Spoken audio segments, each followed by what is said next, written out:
أعوذ بالله من الشيطان الرجيم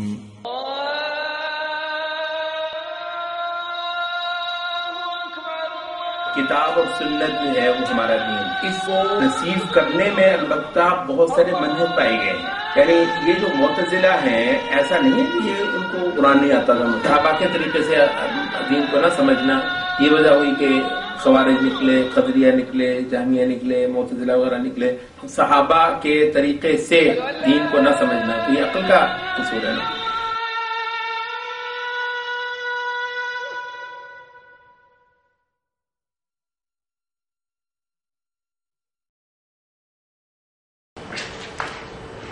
منہج تلقی کے اندر اہل سنت کا جو اسلوب ہے وہ اس کتاب کا پہلا چیپٹر تھا، خاصا طویل، ایک مبحث سال جو کہ ہم پچھلی نشستوں کے اندر پڑھ چکے ہیں. اب پچھلے ہفتے سے جو اس کا دوسرا اور آخری چیپٹر ہے اس کتاب کا، تو وہ ہے اہل بدعت کا جو منہج تلقی ہے. اس کے بارے میں ایک موٹی سی بات آپ کو یہ چیز وہ بتا چکے ہیں کہ ایک متعین طریقہ تو ظاہر ہے کہ اہل سنت ہی کا ہو سکتا ہے جو آپ کو نہایت کھول کر واضح کر کے بیان کر دیا جائے. رہ گیا اہل بدعت کا طریقہ، تو بدعتیں ایک تو نہیں ہے، بدعات تو بھانت بھانت کی ہیں. کسی کا کوئی ٹریک ہے تو کسی کا کوئی اور ٹریک ہے، تو یہ تو ہو نہیں سکتا کہ آپ کو بالکل ایک معین طے شدہ صورت میں یہ دے دیے کہ حضرت یہ ہے اہل بدعت کا منہج تلقی. تو یہ تو نہیں ہو سکتا ہے، بلکہ یہی ہو سکتا ہے کہ ایک استقراء کر کے ایک زیادہ سے زیادہ جو امت کے اندر جو ایک کرونیکلی دیکھے جانے میں بدعات جو آئی ہیں ان کے ٹریکس کو اور ان کے پیٹرنز کو دیکھ کر تو ہم ایک تلخیصی آپ کو کر کے دے سکتے ہیں کہ عمومی طور پر اہل بدعت کے یہ ٹریک پائے گئے ہیں. اب یہ ایک اور یہ چیز بھی ذرا نوٹ کر لیجئے کہ ہوتا یہ ہے کہ جو اہل بدعت کے وہ کیسے ٹریک ہوتے ہیں تلقی کرنے کے، کیونکہ دین کا نام تو بہرحال قرآن کا، سنت کا نام تو لیا جاتا ہے ان کے ہاں بھی، اور ایسا نہیں ہے اہل بدعت ورنہ ان کو آپ کافر کہنا کہ نہیں یہ کتاب نہیں، سنت نہیں، تو مسلمان بھی نہیں رہیں گے. تو اچھا، تو وہ نام لیتے ہوئے جو پھر وہ انحرافات ہوتے ہیں، اور ظاہر ہے کہ وہ فہم کے اندر ہی ہوتے ہیں، تو سارا جو ایک نقب لگتا ہے دین کے اندر تو وہ معانی اور مفاہیم اور تفسیر اور توضیح جو ہے اسی تعبیر اسی کے باب سے ہی لگتی ہے. اچھا، تو وہ یہ ہے کہ جو کئی سارے ایسے منحرف روٹ ہیں دین کو اس کے مصادر سے لینے کے حوالے سے، بدعت کی تاریخ میں یہ ہوتا رہا ہے کہ ہر دور میں ایک نئی بدعت آئی تو اس نے اتنی سی چیز خوارج سے لے لی، اتنی سی چیز معتزلہ سے لے لی، اتنی سی چیز جو ہے وہ انہوں نے روافض سے لے لی، اور اتنا سارا ظاہر اہل سنت سے بھی لے لیا. ایسا نہیں ہے کہ ہر چیز میں لازماً وہ اہل سنت کے راستے سے ہٹے ہوئے ہوں. اتنا سارا بالکل یہ بھی ہو سکتا ہے کہ بہت سارا جو حصہ ہے وہ اہل سنت ہی سے لیا ہوا ہو. اچھا، تو وہ لے کر ایک نئی چیز پکا لی. اب مطلب ہے کہ وہی جیسے ہم نے پچھلی بار بھی کہا تھا کہ وہ میتھمیٹکس میں ہم نے پڑھا تھا وہ سیٹ بناتے ہیں.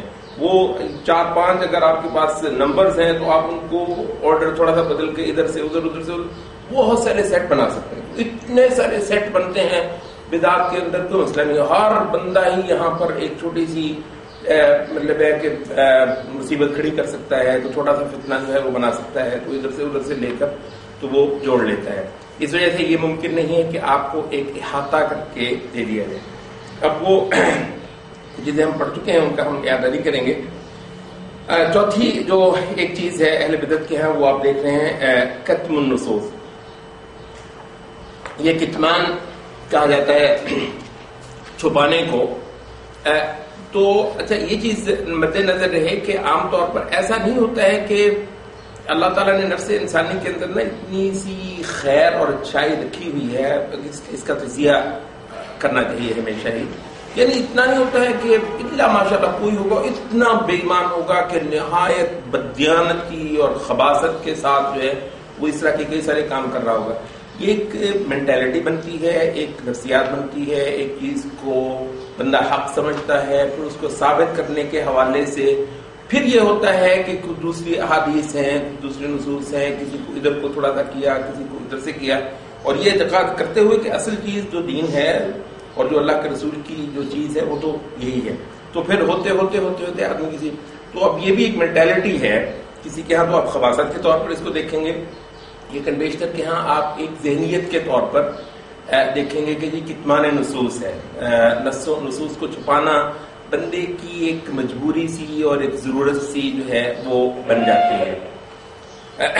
آپ حتیٰ کہ مطلب ہے کہ آپ ایک حد تک تو آپ نے یہ چیز بھی دیکھی ہوگی اور کسی وقت وہ اپنی حد سے مطلب ہے کہ بڑھ جاتی ہے تو نہایت مطلب ہے کہ غلط بھی ہوتی ہے، بلکہ خود بھی آدمی پھر ایک طریقے سے اہل بدعت میں سے ہی بنتا ہے کہ بعض مثلا ایسی چیزیں ہیں جن کو آپ متشابہات ٹائپ میں شمار کرتے ہیں، تو خود آپ کی خواہش ہوتی ہے کہ عام لوگوں میں اس کا ذکر نہ ہو جائے اور بعض لوگوں کو تو اچھا خاصا وہ ہو جاتا ہے.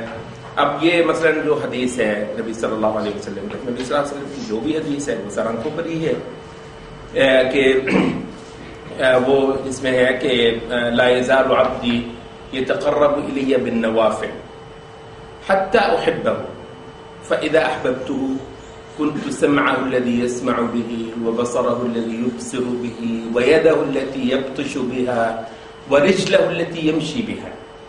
کہ میرا بندہ جو ہے وہ نوافل کے ساتھ یہ جو نفلی وظائف ہیں عبادت کے ان کے ذریعے سے میرا تقرب حاصل کرتا رہتا ہے یہاں تک کہ وہ مجھے عزیز ہو جاتا ہے، میں اس کو پسند کر لیتا ہوں.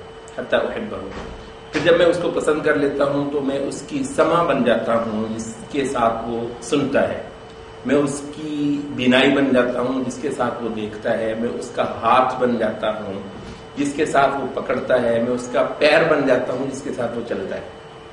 اب مطلب ہے کہ ہمارے بہت سارے لوگ عام طور پر، کیونکہ آپ کو پتہ ہے یہاں خاص طور پہ ہمارے بر صغیر میں سطحیت تو حد سے بڑھ کر ہے نا، چیزوں کو اتنا سطحی لینا، اس کے معنی کو صحیح طریقے سے نہ لینا وہ تو عروج پر ہے. اچھا اب ظاہر ہے کہ ہم جیسے لوگ جن کو مطلب ہے کہ کمروں میں بیٹھنا ہے اور بہت زیادہ لوگوں کے ساتھ واسطہ نہیں ہے، شاید انہوں نے اتنا زیادہ بھگتا بھی نہیں ہے. اچھا وہ لوگ جن کو ذرا زیادہ معاملہ پیش آتا ہے اہل بدعت کے ساتھ، اہل انحراف کے ساتھ روز، اور یہ بھی عوامی سطح پر ہوتا ہے، وہ بیچارے تنگ آئے ہوتے ہیں، تھک جاتے ہیں. اچھا تو پھر اس میں آپ لیکن یہ دیکھتے ہیں کہ کبھی کبھی ایسا ہوتا ہے کہ ایک ان کے یہاں بھی ایک ذہنیت سی ڈیولپ ہوتی ہے اور اللہ معاف کرے کسی وقت یہاں تک ہوتا ہے کہ مطلب ہے کہ کاش کی یہ حدیث نہ ہوتی نا، استغفر اللہ، مطلب کاش کی یہ نہ ہوتا. حالانکہ مطلب ان کا سارا جو جنگ ہے وہ توحید کے لیے ہے کہ جی خالق تو خالق ہے اور مخلوق تو مخلوق ہے، اور ظاہر ہے اس سے وحدت الوجود ثابت نہیں ہوتا، قطعی طور پر ثابت نہیں ہوتا، وہ پھر بھی گمراہی ہی ہے. وہ جو بات ہے اور اس کو آج ہم کچھ زیادہ تفصیل سے دیکھیں گے، یہ جو ہے نا رد المتشابہات للمحکمات، جو کہ اہل سنت کا ایک نہایت اہم اصول ہے تفسیر نصوص کا، رد المتشابہات للمحکمات، کہ متشابہات کو آپ لوٹاتے ہیں محکمات کی طرف اور پھر اس کا مطلب نکالتے ہیں. تو اس وجہ سے مطلب کہ وہ تو مسئلہ نہیں ہے، لیکن مسئلہ یہ ہوتا ہے کہ عوام الناس میں کیونکہ اس کو سمجھا نہیں جاتا، کیونکہ وہ انہوں نے اس کو ایک دلیل بنایا ہوا ہے، کیونکہ اس کے ذریعے سے فلاں مولوی صاحب نے بہت ہی بے علم انداز میں، بلکہ علم دشمن انداز میں انہوں نے اس کو ایسے کر کر کے رنگ باندھ کے جو ہے لوگوں کو گمراہ کیا ہے مثلا اس سے. تو اللہ معاف کرے بعض اوقات یہ اہل حق تک میں آ جاتا ہے کہ کسی حد تک نا، یعنی اس کو تھوڑا سا ایک حدیث کے نقل ہونے سے، ذکر ہونے سے تھوڑی سی الجھن جھنجھلاہٹ، جو کہ مطلب مطابعت کے ساتھ بہرحال متصادم ہے، جو مطابعت ہے دین کی، نبی صلی اللہ علیہ وسلم کی لائی ہوئی چیز کی، کہ حتی یکون ہواہ تبعا لما جئت بہ، تاکہ اس کی ہوا جو ہے بالکل تابع ہو جائے اس چیز کے جو کہ میں لے کر آیا ہوں نبی صلی اللہ علیہ وسلم. تو مطلب اس میں ایک حد تک ہو جاتا ہے. یہ جو میں نے بات بتائی اس کا مطلب یہ ہے کہ وہ لوگ جن کے راستے ہی غلط ہوں لیکن ہو بہرحال اس کے پیچھے اخلاص بھی ہو، تو ان کے ہاں یہ مینٹیلٹی جو ہے پھر ملٹی پلائی ہوتی ہے اور بہت زیادہ ہو جاتی ہے، یہاں تک کہ بالکل واضح نصوص جو ہے نا وہ چھپا کر رکھتے ہیں، ان کو سامنے آنے نہیں دیتے، اور اگر آ جائیں تو پھر ان کو غلط ثابت کرنے کے لیے بہت زیادہ زور لگا رہے ہیں. اب ہم چلتے ہیں یہ کتاب کے عبارت کی طرف. ذکر اللہ تعالی ان اہل الكتاب كانوا يكتمون الحق ولا يظهرون منه الا ما تهواه نفوسهم. اللہ تعالیٰ نے ذکر کیا کہ اہل کتاب کا وتیرہ رہا ہے کہ وہ حق کو چھپاتے تھے اور اس میں سے ظاہر نہیں کرتے تھے مگر وہی چیز جو ان کے نفوس کی ہوا کے مطابق ہے. کیونکہ حق میں بہت کچھ ایسا ہوتا ہے جو آپ کی ہوا کو بھی مطلب اچھا ہی لگے. ظاہر تو وہ تو لانے میں حرج ہی نہیں ہوتا, تو آپ یہ بھی کہتے ہیں جی ہاں میں تو قرآن میں بیان کر رہا ہوں, تو لیکن اس میں آپ کچھ حصے کو پیچھے بھی رکھ رہے ہوتے ہیں. فقال تعالى يا أهل الكتاب لم تلبسون الحق بالباطل وتكتمون الحق وأنتم تعلمون. وقال تعالى ولا تلبسوا الحق بالباطل وتكتموا الحق وأنتم تعلمون.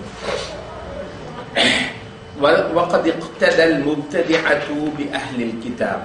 مبتدعہ نے بھی اقتداء کی ہے اہل کتاب کی. یعنی قرآن مجید نے تو ان کا وتیرہ بیان کیا تھا, لیکن آپ کو پتہ ہے انحراف جو نبی صلی اللہ علیہ وسلم نے بتایا بھی تھا کہ لَتَتْبَعُنَّ سُنَنَ مَنْ كَانَ قَبْلَكُمْ, تم لازماً اپنے سے پہلوں کے راستوں کو اختیار کر کے رہو گے. تو یہ فرمایا کہ حد والقدة بالقدة ہو بہو برابر برابر. ایک حدیث میں آتا ہے حد والنعل بالنعل, کہ جیسے جوتے کے جو دونوں پاؤں ہوتے ہیں وہ بالکل ایک دوسرے کے ساتھ برابر برابر ہیں, اتنا تم بھی ویسے ان کی طرح ملو گے. تو پوچھنے والے نے پوچھا کہ آل یہود والنصارى یا رسول اللہ, کیا آپ کی مراد یہود والنصارى سے ہے؟ کہا کہ فمن, تو اور کون. وَأَخَذُوا بِنَصِيبٍ وَافِرٍ مِنْ تِلْكَ الصِّفَةِ الذَّمِيمَةِ, اور انہوں نے ایک نصیب کہتے ہیں حصے کو, ایک حصہ وافر لیا اس ذمیم صفت. ذمیم مذمت کی سے ہے, اس کا مطلب ہے مذموم. اس مذموم صفت سے اہل مبتدعہ نے بھی خاصا وافر حصہ پایا ہے. ولہذا قال وکیع بن الجراح, یہ وکیع ہیں, امام شافعی کے استاد بھی ہیں. اہل الکتاب یکتبون ما لهم وما علیہم, اہل العلم یکتبون ما لهم وما علیہم, کہ ہم جو اہل علم ہیں, اہل سنت ہیں, یہ لکھتے ہیں, بیان کرتے ہیں. یکتبون کا مطلب ہوتا ہے یہ حدیث کو بیان کرنا, لکھنا, پھیلانا. تو یہ نہیں, ان کو ڈر نہیں, حق ہے نا, مطلب اہل سنت بہت زیادہ اعتماد ہوتا ہے ان میں, ان کو پرابلم نہیں ہوتی کیونکہ انہوں نے کوئی مسئلہ خود تھوڑا کھڑا کیا ہوا ہے, جس نے کھڑا کیا ہوا ہے اس کا دین ہے, تو ان کو کوئی مسئلہ نہیں ہے. تو ظاہر ہے ایک نص بظاہر اس کے خلاف پڑ رہی ہے, اس میں سے ان کو کوئی پریشانی نہیں ہوتی. اہل سنت میں یہ اعتماد ہے کہ جی ہم پورے دن کو چل رہے ہیں, اور واقعتاً اگر وہ چیز حقی ہے تو بھائی اس کو کیوں نہیں قبول کریں گے, کر لیں گے. مسئلہ تھوڑی ہے, یعنی مسئلہ ہمارے دین ہمارے میرے گھر کا تھوڑی ہے کہ جی میں کسی چیز پہ اڑ جاؤں گا, وہ کروں گا. تو اس وجہ سے کہتے ہیں کہ اہل کے علم جو ہے وہ لکھتے ہیں ما لہم, جو ان کے حق میں جاتی ہو, وما علیہم, جو ان کے حق میں نہ جاتی ہو. ظاہر ہے مطلب باقی نصوص اس کے مطلب بیان کر دیں گی, یہ نہیں ہے کہ اگر وہ حق میں نہ جاتی ہو تو اس کو نہیں مانیں گے. پر یہ کہ یعنی وہ خاص نص جو ہے اگر ان کے مذہب کے حق میں جا رہی ہو, یا وہ جو موقف بیان کر رہے ہیں اس کے حق میں جا رہی ہو یا اس کے حق میں نہ جا رہی ہو, یہ صرف اہل سنت کا وتیرہ آپ دیکھیں گے, ان کے ہاں سے آپ ان چیزوں کو سنیں گے. لیکن کہتے ہیں کہ وہ اہل الاہواء لا یکتبون الا ما لهم, مگر اہل اہواء جو ہیں وہ نہیں لکھیں گے, نہیں بیان کریں گے, نہیں پھیلائیں گے مگر اسی چیز کو جو ان کے حق میں جاتی ہو, ما لهم, جو ان کے حق میں ہو. وقال ابن حزم ولا ارق دینا ممن يوثق روایت اذا وافقت هواه. ولا ارق, یہ رقیق کہتے ہیں پتلا, مطلب بودا, پتلا, ناقابل اعتماد. ولا ارق یہ افعال التفضیل ہے, مطلب جیسے آپ کہتے ہیں نا صغیر, اصغر, کبیر, اکبر, رقیق, ارق, بہت بودا, بہت پتلا. اس سے پتلا دین ہو نہیں سکتا کسی کا اس شخص سے جو کہ یوثق روایتا اذا وافقت هواه, جو کہ ایک روایت کی توثیق تبھی کرے جب وہ اس کی ہوا, اس کی ہوائے نفس کے ساتھ موافقت رکھتی ہو, ورنہ اس کی وہ توثیق بھی نہ کرتا ہو. وہ یوہنھا, یہ یوہن ہے, وہن کہتے ہیں کمزوری کو. رب انی وہن العظم منی, زکریا علیہ السلام نے کہا, تو وہن کا مطلب کمزوری. وہ یوہنھا, اس کو کمزور کر دیتا ہے, اس روایت کو ضعیف بنا کر ثابت کرنے کے لیے بہت زور لگا رہا ہوتا ہے. اذا خالفت ہواہ, مگر بات یہ ہے کہ اس کی ہوائے نفس کی مخالفت پڑ رہی ہے. یعنی کوئی حدیث کی خاص اصول حدیث کی بنا پر نہیں ہے کہ جی وہ اس کو صحیح لگ رہی ہے. تو موضوعیت آبجیکٹیوٹی ہے جو کہ محدثین کے ہاں آپ کو بدرجہ اتم، یعنی اگر آپ نے موضوعیت دیکھنی ہو نا دنیا میں، دنیا کے سب علوم اور سائنسز میں عروج پر دیکھنی ہو نا، اگر آپ نے آبجیکٹیوٹی جس کو آپ معروضیت کہتے ہیں، وہ آپ کو محدثین کے ہاں ملے گی. واللہ آدمی دنگ اس قدر موضوعیت ہے جس کی حد نہیں.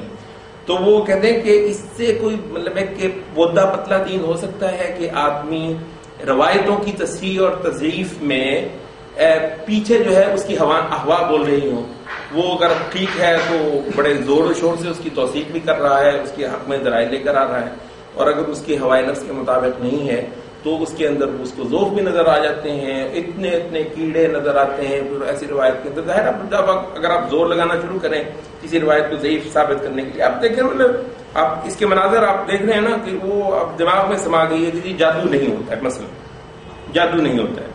ہمارا دین تو جب ہم پہلے وہ کرتے ہیں، ہمارا دین تو یہ موٹے موٹے مسئلے بھی نئے سرے سے فائل کیوں کھلے گی، یہ چیز منہج تلقی ہم پڑھ رہے ہیں. اس حوالے سے بات چیتوں کی اگر ریپیٹیشن بھی ہوتی ہے تو اس کو آپ امید ہے کہ سمجھیں گے، اس کو مطلب انڈرسٹینڈ کریں گے کہ میں کیوں کر رہا ہوں. یعنی ہمارے ہاں تو جو موٹے موٹے سے واضح سے مسئلے ہیں وہ ان کے فائل نئے سرے سے کھلیں گے کیوں بھائی؟ کیوں مطلب ہے کہ جی وہ ایک چیز جو ہے وہ صحابہ بھی تابعین سارے، اب میں کھولوں گا تو میں پتہ کروں گا کہ جی کتاب اور سنت سے پہلی بات جادو ہوتا ہے نہیں ہوتا ہے، جنات ہوتے ہیں نہیں ہوتے ہیں، دعا جو ہے اس کا اثر ہوتا ہے نہیں ہوتا ہے، اور اگر دعا کرنے سے ہو جاتا ہے، اور یہ جو نظر کا مسئلہ ہے یہ لگ جاتی ہے یہ نہیں لگ جاتی ہے، اور اگر کسی کی نظر لگ جاتی ہے تو اللہ تعالیٰ کی فاعلیت کے بارے میں پھر اعتقاد کتنا ٹھیک رہتا ہے، استغفر اللہ کتنا خراب ہو جاتا ہے وغیرہ وغیرہ. کیونکہ پہلی بار کیوں بولیں گے میرے لیے مسئلے؟ میرا تو جو دین ہے وہ تو وہی بات ہے نا جو امام مالک نے کہی تھی. میرا خیال ہے کہ اس سے پہلے ایک سے زیادہ بار ہم یہ کرتے ہیں، لیکن وہ پورا منہج دے دیتے ہیں امام مالک نا ان چیزوں کے بارے میں کہ وہ ایک بندہ آیا، ایک روایت میں تو آتا ہے کہ وہ بندہ مرجیہ کا تھا، اور دوسرے میں آتا ہے کہ ویسے وہ اہل الاہوا تھا، یہ معتزلی ٹائپ تھا. تو وہ کہتا ہے کہ امام مالک کو کہ آؤ مطلب گفتگو کرتے ہیں. تو امام مالک نے کہا کیوں کریں گفتگو بھی؟ تو کہنے لگے کہ اگر میری بات صحیح ثابت ہو جائے تو آپ میری بات مان لیجیے گا، اور اگر آپ کسی بات ثابت ہو تو میں آپ کی بات مان لوں گا. تو انہوں نے کہا کہ اگر کوئی تیسرا آ کے ہم دونوں کو پچھاڑ دے، ہم دونوں کو ہرا دے بات میں، پھر کیا کریں گے؟ تو پھر اس کی بات مان لیں گے. تو امام مالک نے نہایت زبردست مطلب ایک اصول سبحان اللہ بتایا، یعنی یہ امام سنتی کا خاصہ ہے کہ او کلما جاءنا اجدل منا بدلنا دیننا، کہ جب بھی کوئی زیادہ تیزی کے ساتھ بحث کرنے والا آ جائے، زیادہ اچھی دلیل دے لے، تو ہم اپنا دین چھوڑ کر اس کے پیچھے چل لیا کریں گے، دین بدل لیا کریں گے. تو کہنے لگے کہ اذهب فقد عرفت دینی، جاؤ میں تو اپنا دین جان چکا ہوں، میرا دین کیا ہے. یعنی میں نے تو دین جو ہے وہ تھوڑی ہے کہ میں نے وہ نصوص کے اندر سے پھول پھول کر خود نکالا ہے، میں نے تو اپنے دیکھا یہ پرے کے پرے تابعین کے، یعنی سینکڑوں ہزاروں علماء تابعین کے، سینکڑوں علماء صحابہ کے، تو انہوں نے لیا ہے. میں نے تو میرا مطلب وہاں سے حل ہوا ہے، مجھے پتا ہے کیا مطلب ہے نصوص کا، کیونکہ میں نے پہلی بار نہیں سمجھی کہ فقط عرفت دینی، جاؤ میں تو اپنا دین جان چکا ہوں کہ میرا دین کیا ہے. فابحث لك عن دین، تو جا اپنا دین تلاش کر، جہاں سے تمہیں کہیں ڈھونڈنا ہے تو جا کے ڈھونڈو، مجھے تو ملا ہوا ہے. یعنی اس بحث سے میرا دین نہیں نکلے گا، یہ جو بحث ہوگی اس سے میرا دین نہیں نکلے گا. یہ جو آج کوئی ریسرچ ہوگی ایسے مسائل میں جو امت کے ہاں پہلے سے ہیں، تو وہ اس سے دین ہی ثابت ہوگا، دین تو ثابت ہو چکا ہے جو بھی ہے دین. تو اس وجہ سے مطلب ہے کہ یہ ایسے مسئلے کچھ جنات ہیں فلاں ہیں فلاں ہیں. اب اس پر کیونکہ ایک بات سما گئی ہے جادو کے مسئلے میں، اب بخاری کی بھی روایت ہے، تو آپ اگر مطلب ہے کہ ایک فیصلہ کر لیں نا، فیصلہ کر لیں کہ بخاری کی ایک روایت کو آپ نے دیکھ ثابت کرنا، کر لیتے ہیں. خاص طور پہ اگر آپ جو علم الرجال ہے اس کے اندر بھی سند یافتہ نہ ہو. یعنی علم الرجال ایک ایسا علم ہے، اس کے بارے میں کہا جاتا ہے کہ اس میں رتیاں اور ماشے تلتے ہیں. یعنی ایک تو موٹے موٹے اصول تو میں بھی پڑھ لوں گا، آپ بھی پڑھ لیں گے، سبھی پڑھ لیں گے نا. علم الرجال جو ہے، اور علم دراست الاسانید، یعنی اسانید کو، سندوں کو اسٹڈی کرنا، اور اس کے بعد پھر یہ حکم لگانا کہ یہ سند جو ہے یہ صحیح ہے یا ضعیف ہے یا حسن ہے وغیرہ وغیرہ. تو اس کے بارے میں کچھ موٹے موٹے اصول، لیکن جب آپ ان کو وہ کرتے ہیں فیکٹرز اتنے سارے ہوتے ہیں تو کہتے ہیں کہ ان میں رتیاں اور ماشے تولتے ہیں. اب رتیاں اور ماشے تولنے کے لیے تو نہایت اعلیٰ درجے کی وہ چاہتی ہیں، تو اس کے لیے ہوتا ہے وہی ہے کہ آپ سرٹیفائڈ ہیں. مطلب ایسے ہی ہوتا ہے کہ آپ آپریشن تھیٹر میں بیٹھے ہیں تو بعض اوقات ٹھیک ہے جو اصول تو آپ نے پڑھے ہوتے کتابوں میں، لیکن ایک چیز ہوتی ہے اس کی اسیسمنٹ اور ججمنٹ، اس میں چھوٹی سی غلطی کہیں سے کہیں پہنچ جاتی ہے. اچھا اب وہ ایک ایسی قدرت ہے کہ جو آپ کو کچھ پڑھے سے نہیں آئے گی، بلکہ ایک اچھی ٹریننگ کے نتیجے میں ہی آپ میں وہ ہوگا کہ آپ اس گتھی کو سلجھائیں گے اور اس کے بارے میں کوئی فیصلہ کریں گے. تو علم الرجال بنیادی طور پر محض معلومات کا نام نہیں ہے، بلکہ خاص طور پر یہ ایک تطبیق ہے، اور تطبیق جو ہے وہ جسے اپلیکیشن کہتے ہیں. تو اپلیکیشن تو ہمیشہ ہی ٹریننگ ہی کے ذریعے سے آتی ہے، نہ کہ اسٹڈی کے ذریعے سے، محض خالی اسٹڈی. تو اس وجہ سے اگر آپ فیصلہ کر لیں کہ جی جنات کے معاملے میں، جادو کے معاملے میں، آج کل تو ہر مسئلے پر ایک جماعت کھڑی ہوئی ہے نکال کے، تو اگر آپ فیصلہ کر لیتے ہیں تو آپ بخاری کی حدیث کو بھی نکال سکتے ہیں، کوئی مسئلہ نہیں اتنا.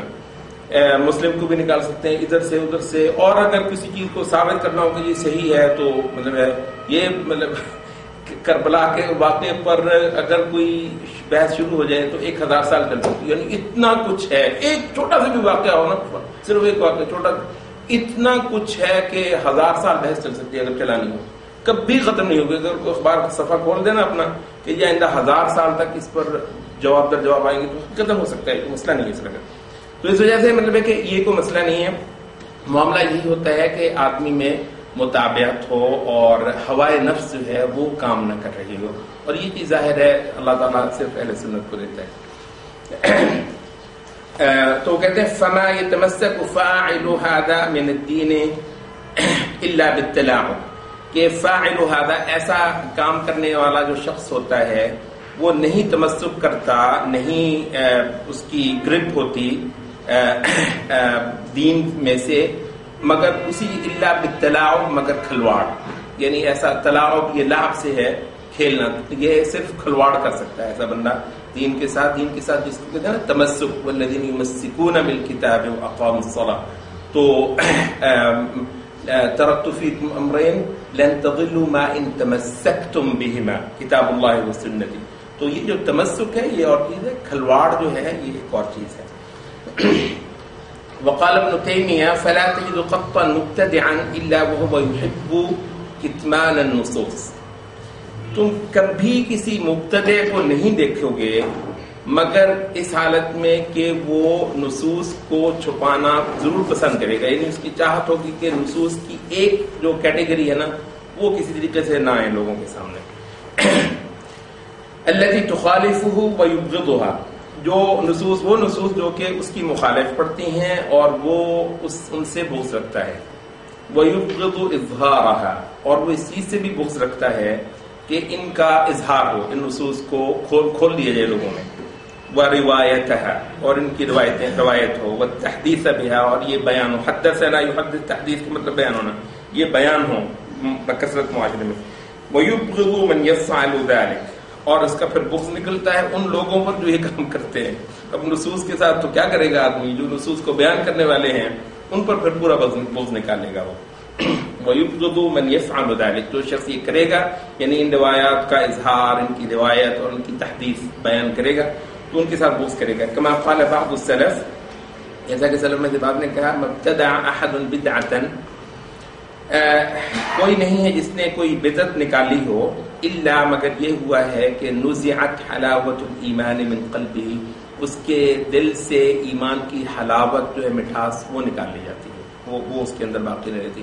کیونکہ مطلب ہر عمل جو آپ کرتے ہیں نا، ایمان کا عمل مشکل بھی ہوتا ہے نا، اس کا ایک نیٹ ریٹرن ہوتا ہے آپ کو، وہ ہے اطمینان. مطلب اللہ تعالیٰ کی عبادت کرنے میں جو اطمینان ہے کسی اور چیز میں کوئی اطمینان ہو سکتا ہے. ایمان کا کوئی بھی عمل ہے یہ آپ کا، جیسے کہتے ہیں نا، یہ فوری اجر ہے آپ کا جو دنیا میں آپ کو ملتا ہے کہ آپ کو ایک حلاوت ملتی ہے. مشکل بھی کام ہو تو اس میں ایک مزہ، ایک مٹھاس اور ایک اطمینان ہوتا ہے. وہ جو ہے ایسے بندے، تو اس بندے نے اپنی ہوائے نفس کو راضی کیا ہے، یعنی دین کا کام بھی کیا مگر راضی تو اپنے ہوائے نفس کو کیا، تو اس کو پھر وہ ایمان کی مٹھاس جو ہے وہ نہیں ملتی. وقال ايضا ومن المعلوم انك لا تجد احدا، یہ چیز ایک معلوم حقیقت ہے کہ تم نہیں پاؤ گے کسی کو یرد النصوص الکتاب والسنہ، جو کتاب و سنت کی نصوص کو رد کرتا ہو بقولہ، اپنے قول کے ساتھ، الا وهو يبغض ما خالف قوله، مگر وہ ضرور بغض رکھے گا اس چیز کے ساتھ جو اس کے قول کے خلاف پڑتی ہے. وَيَوَدُّ، اور چاہے گا، ودّ یود چاہنا، مودت اسی سے ہے، ان تلک الآیت لم تکن نزلت، وہ چاہے گا کہ اس کے دل میں یہ بات بیٹھے کہ کاش یہ آیت نہ اتری ہوتی، یہ نبی صلی اللہ علیہ وسلم نے یہ حدیث نہیں کی ہوتی، استغفر اللہ. تو وَأَنَّ ذَلِكَ الْحَدِيثَ لَمْ يَرِدْ، اور یہ حدیث بھی وارد نہ ہوئی ہوتی.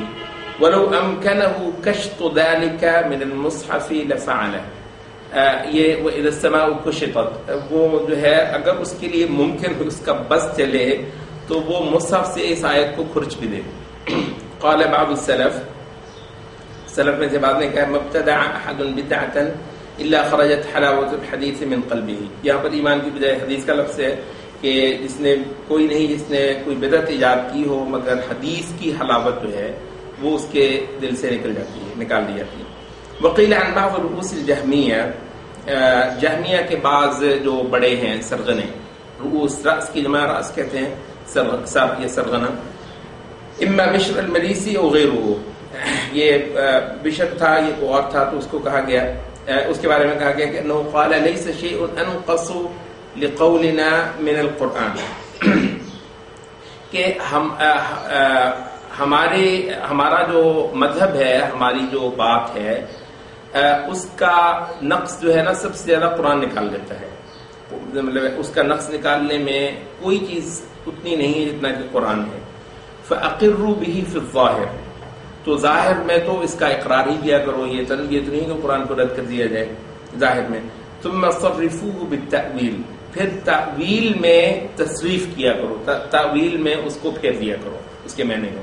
وَيُقَالُ إِنَّهُ قَالَ إِذَا احْتَجُّوا عَلَيْكُمْ بِالْحَدِيثِ فَغَالِطُوهُمْ بِالتَّكْذِيبِ، یہ بھی کہا جاتا ہے کہ اس نے کہا تھا کہ وہ لوگ یعنی اہل سنت لوگ، اذا احتجوا علیکم، جب تمہارے اوپر احتجاج پکڑیں یعنی حجت پکڑیں، یعنی تمہارے خلاف دلیل لیں، تمہارے خلاف حجت لے کر آئیں، بالحدیث، حدیث کے ساتھ، فغالطوہم، تو ان کو مغالطوں میں ڈالو یا ان کو مغالطے پر قرار دو، بالتکذیب، اس کو تو جھٹلا دو.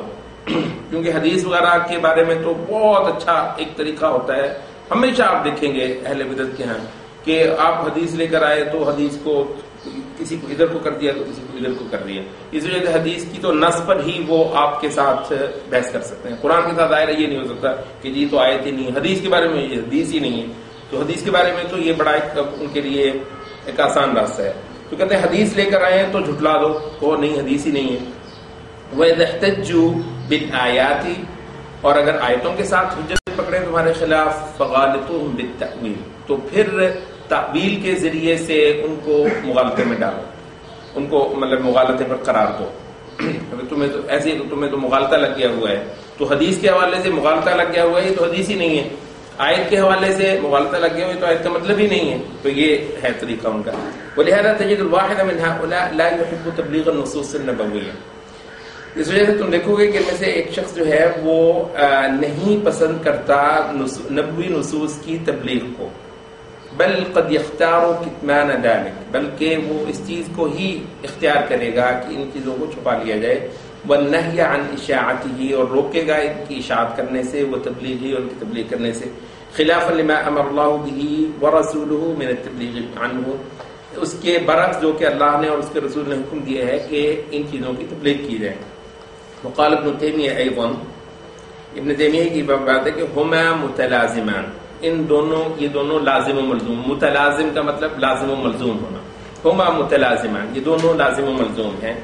فإن من لبس الحق بالباطل، جو شخص حق کو باطل کے ساتھ مکس کرے گا، الجھائے گا، فجعله ملبوسا به، تو وہ اس کو اس کے ساتھ التباس کر دے گا. ملبوس کا مطلب لبس پیدا کر دینا،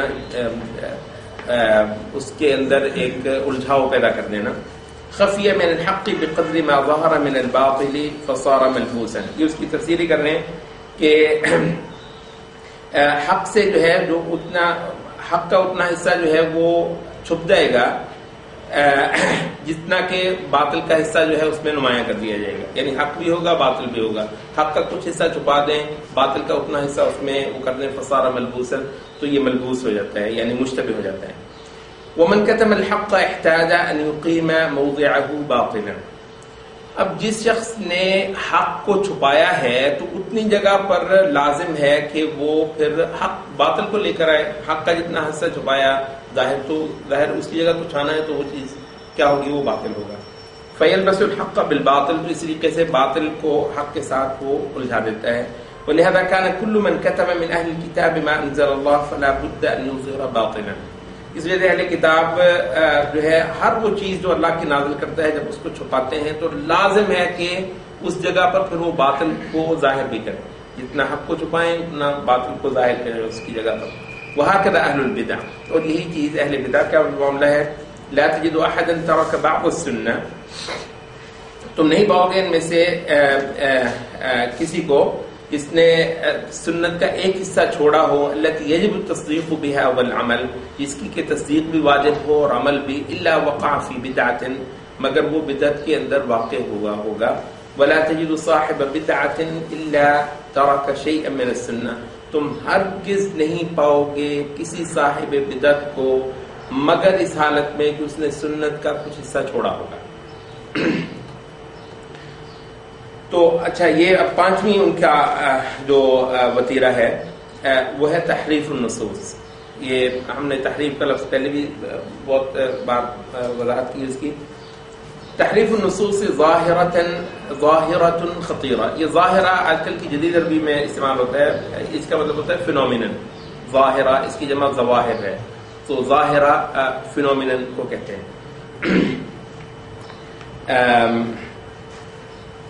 یہ نصوص کی تحریف جو ہے یہ ایک نہایت خطرناک فینومینن ہے جداً, بہت زیادہ. وقع فيها كثير من المبتدعہ, بہت سے بدعتی اس کے اندر واقع ہوئے ہیں. بدرجات متفاوتہ, ہاں ان کے درجات اوپر نیچے ہیں. تفاوت ہوتا ہے فلکچویشن, فلکچویٹ کرتا. کسی کی بدعت زیادہ ہے تو اس نے زیادہ تحریف کی ہے, کسی نے کم میں ہے تو اس کی نے کم کی ہے, متفاوتہ. وسلفهم في هذا اليهود, ان کے جو سلف ہیں اس معاملے میں وہ ہیں یہود. فقد وصفهم الله بقوله, اللہ تعالیٰ نے کہا یہ وصف بیان کیا ہے. فتطمعون يؤمنوا لكم وقد كان فريق منهم يسمعون كلام الله ثم يحرفونه من بعد ما عقلوه وهم يعلمون. اور اسی طریقے سے یہ بھی کہ فويل للذين يكتبون الكتاب بأيديهم ثم يقولون هذا من عند الله ليشتروا به ثمنا قليلا فويل لهم مما كتبت أيديهم وويل لهم مما يكسبون. وعاقبۃ التحریف, تحریف کی کا جو انجام ہے یا آخر ہے وہ کیا ہوتا ہے کہ تشویح النصوص, کے نصوص کو مس شیپ کر دیا جائے. مشوہ ہم نے پہلے بھی 2-3 بار لفظ پڑھا ہے اسی کتاب میں. تو تشویح کا مطلب مس شیپ کر دینا, مسخ کر دینا, نصوص کو مسخ کر دیتے ہیں. وتقدیر المنابع, اور جو منابع ہیں, منبع کا مطلب ہوتا ہے جو سورس ہوتے ہیں, تو سورس سے جو جہاں پانی پھوٹتا ہے وہیں پر گدلا کر دیں گے. حتی یتسنى کا مطلب ہوتا ہے ممکن ہونا. حتی یتسنى للمبتدعہ, تاکہ یہاں تک کہ مبتدعہ کے لیے ممکن ہو جائے العبث فی دین اللہ تعالی, اللہ تعالیٰ کے دین میں کھلواڑ کرنا. عبث کا مطلب کھیل, کھلواڑ. وهو 3 انواع بعضها اخفى من بعض, یہ 3 قسمیں ہیں, ان میں سے بعض جو ہیں بعض سے زیادہ خفی ہیں. النوع الاول تحریف اللفظ, النوع الثاني تحریف المعنى مع بقاء اللفظ على ما هو عليه. دوسرا یہ ہے کہ معنی کی تعریف ہو جائے اگرچہ لفظ جہاں پر ہے وہیں پر رہے, على ما هو عليه, اسی پر جس پر کہ وہ ہے. النوع الثالث تحریف الادلة عن مواضعها, کہ دلیلوں کو ہٹا دیا جائے. تو حرف یحرف ہوتا ہے, مطلب ایک چیز یہاں پہ پڑھی ہے حرف, میں نے اس کو ہٹا دیا, وہاں سے ہٹا کر دوسری جگہ کر لیا. تو دلیلوں کو ان کی جو مواضع ہیں, ان کی جو پوزیشنز ہیں وہاں سے ہٹا دینا. یعنی ایک چیز جو ہے وہ دلالت کرتی ہے ایک چیز پر, آپ نے اس کی دلالت کو ہٹا دیا تو ظاہر ہے اب آپ نے سارا کیس ختم کر دیا، لفظ جو ہے وہ وہیں نہیں. وسأتحدث عن هذه الأنواع الثلاثة باختصار شديد. میں ان تینوں قسموں پر بہت مختصر انداز میں بات کروں گا. النوع الاول تحریف اللفظ. پہلی نوع ہے لفظ کی تحریف. اخذ اليهود بنصيب وافر من هذه الصفات. سب سے بڑا حصہ یہودیوں کو ملا اس میں سے. وقد قال الله تعالى وإذ قلنا ادخلوا هذه القرية فكلوا منها حيث شئتم رغدا وادخلوا الباب سجدا وقولوا حطة نغفر لكم خطاياكم وسنزيد المحسنين. تو ان کو کہا گیا تھا کہ حطة کو فبدل الذين ظلموا قولا غير الذي قيل لهم. وہ لفظ بدل لیا جو کہ ان کو مطلب جو کہ ان کو کہا نہیں گیا تھا. فأنزلنا على الذين ظلموا رجزا من السماء بما كانوا يفسقون. وأخرج البخاري عن أبي هريرة أنه قال رسول الله صلى الله عليه وسلم قيل لبني إسرائيل وادخلوا الباب سجدا وقولوا حطة. کہو کہ حطہ، تو جو حطہ کا جو لفظی مطلب ہوتا ہے وہ ہے ان حطہ کا مطلب گر جانا، یعنی گناہوں کا بخشش مراد ہے کہ بخشش مانگتے جاؤ. فدخلوا يزحفون. زحف کا مطلب ہوتا ہے رینگنا، کرال کرنا. فدخلوا يزحفون، تو وہ کرال کرتے جا رہے تھے على استاہم. یہ است ہوتا ہے، اس کا مطلب ہوتا ہے دبر کہتے ہیں اس کو. وہ اپنی مطلب دبروں پر، کیونکہ وہ کہا گیا تھا نا کہ سجدن، سجدے کرتے ہوئے جانا ہے.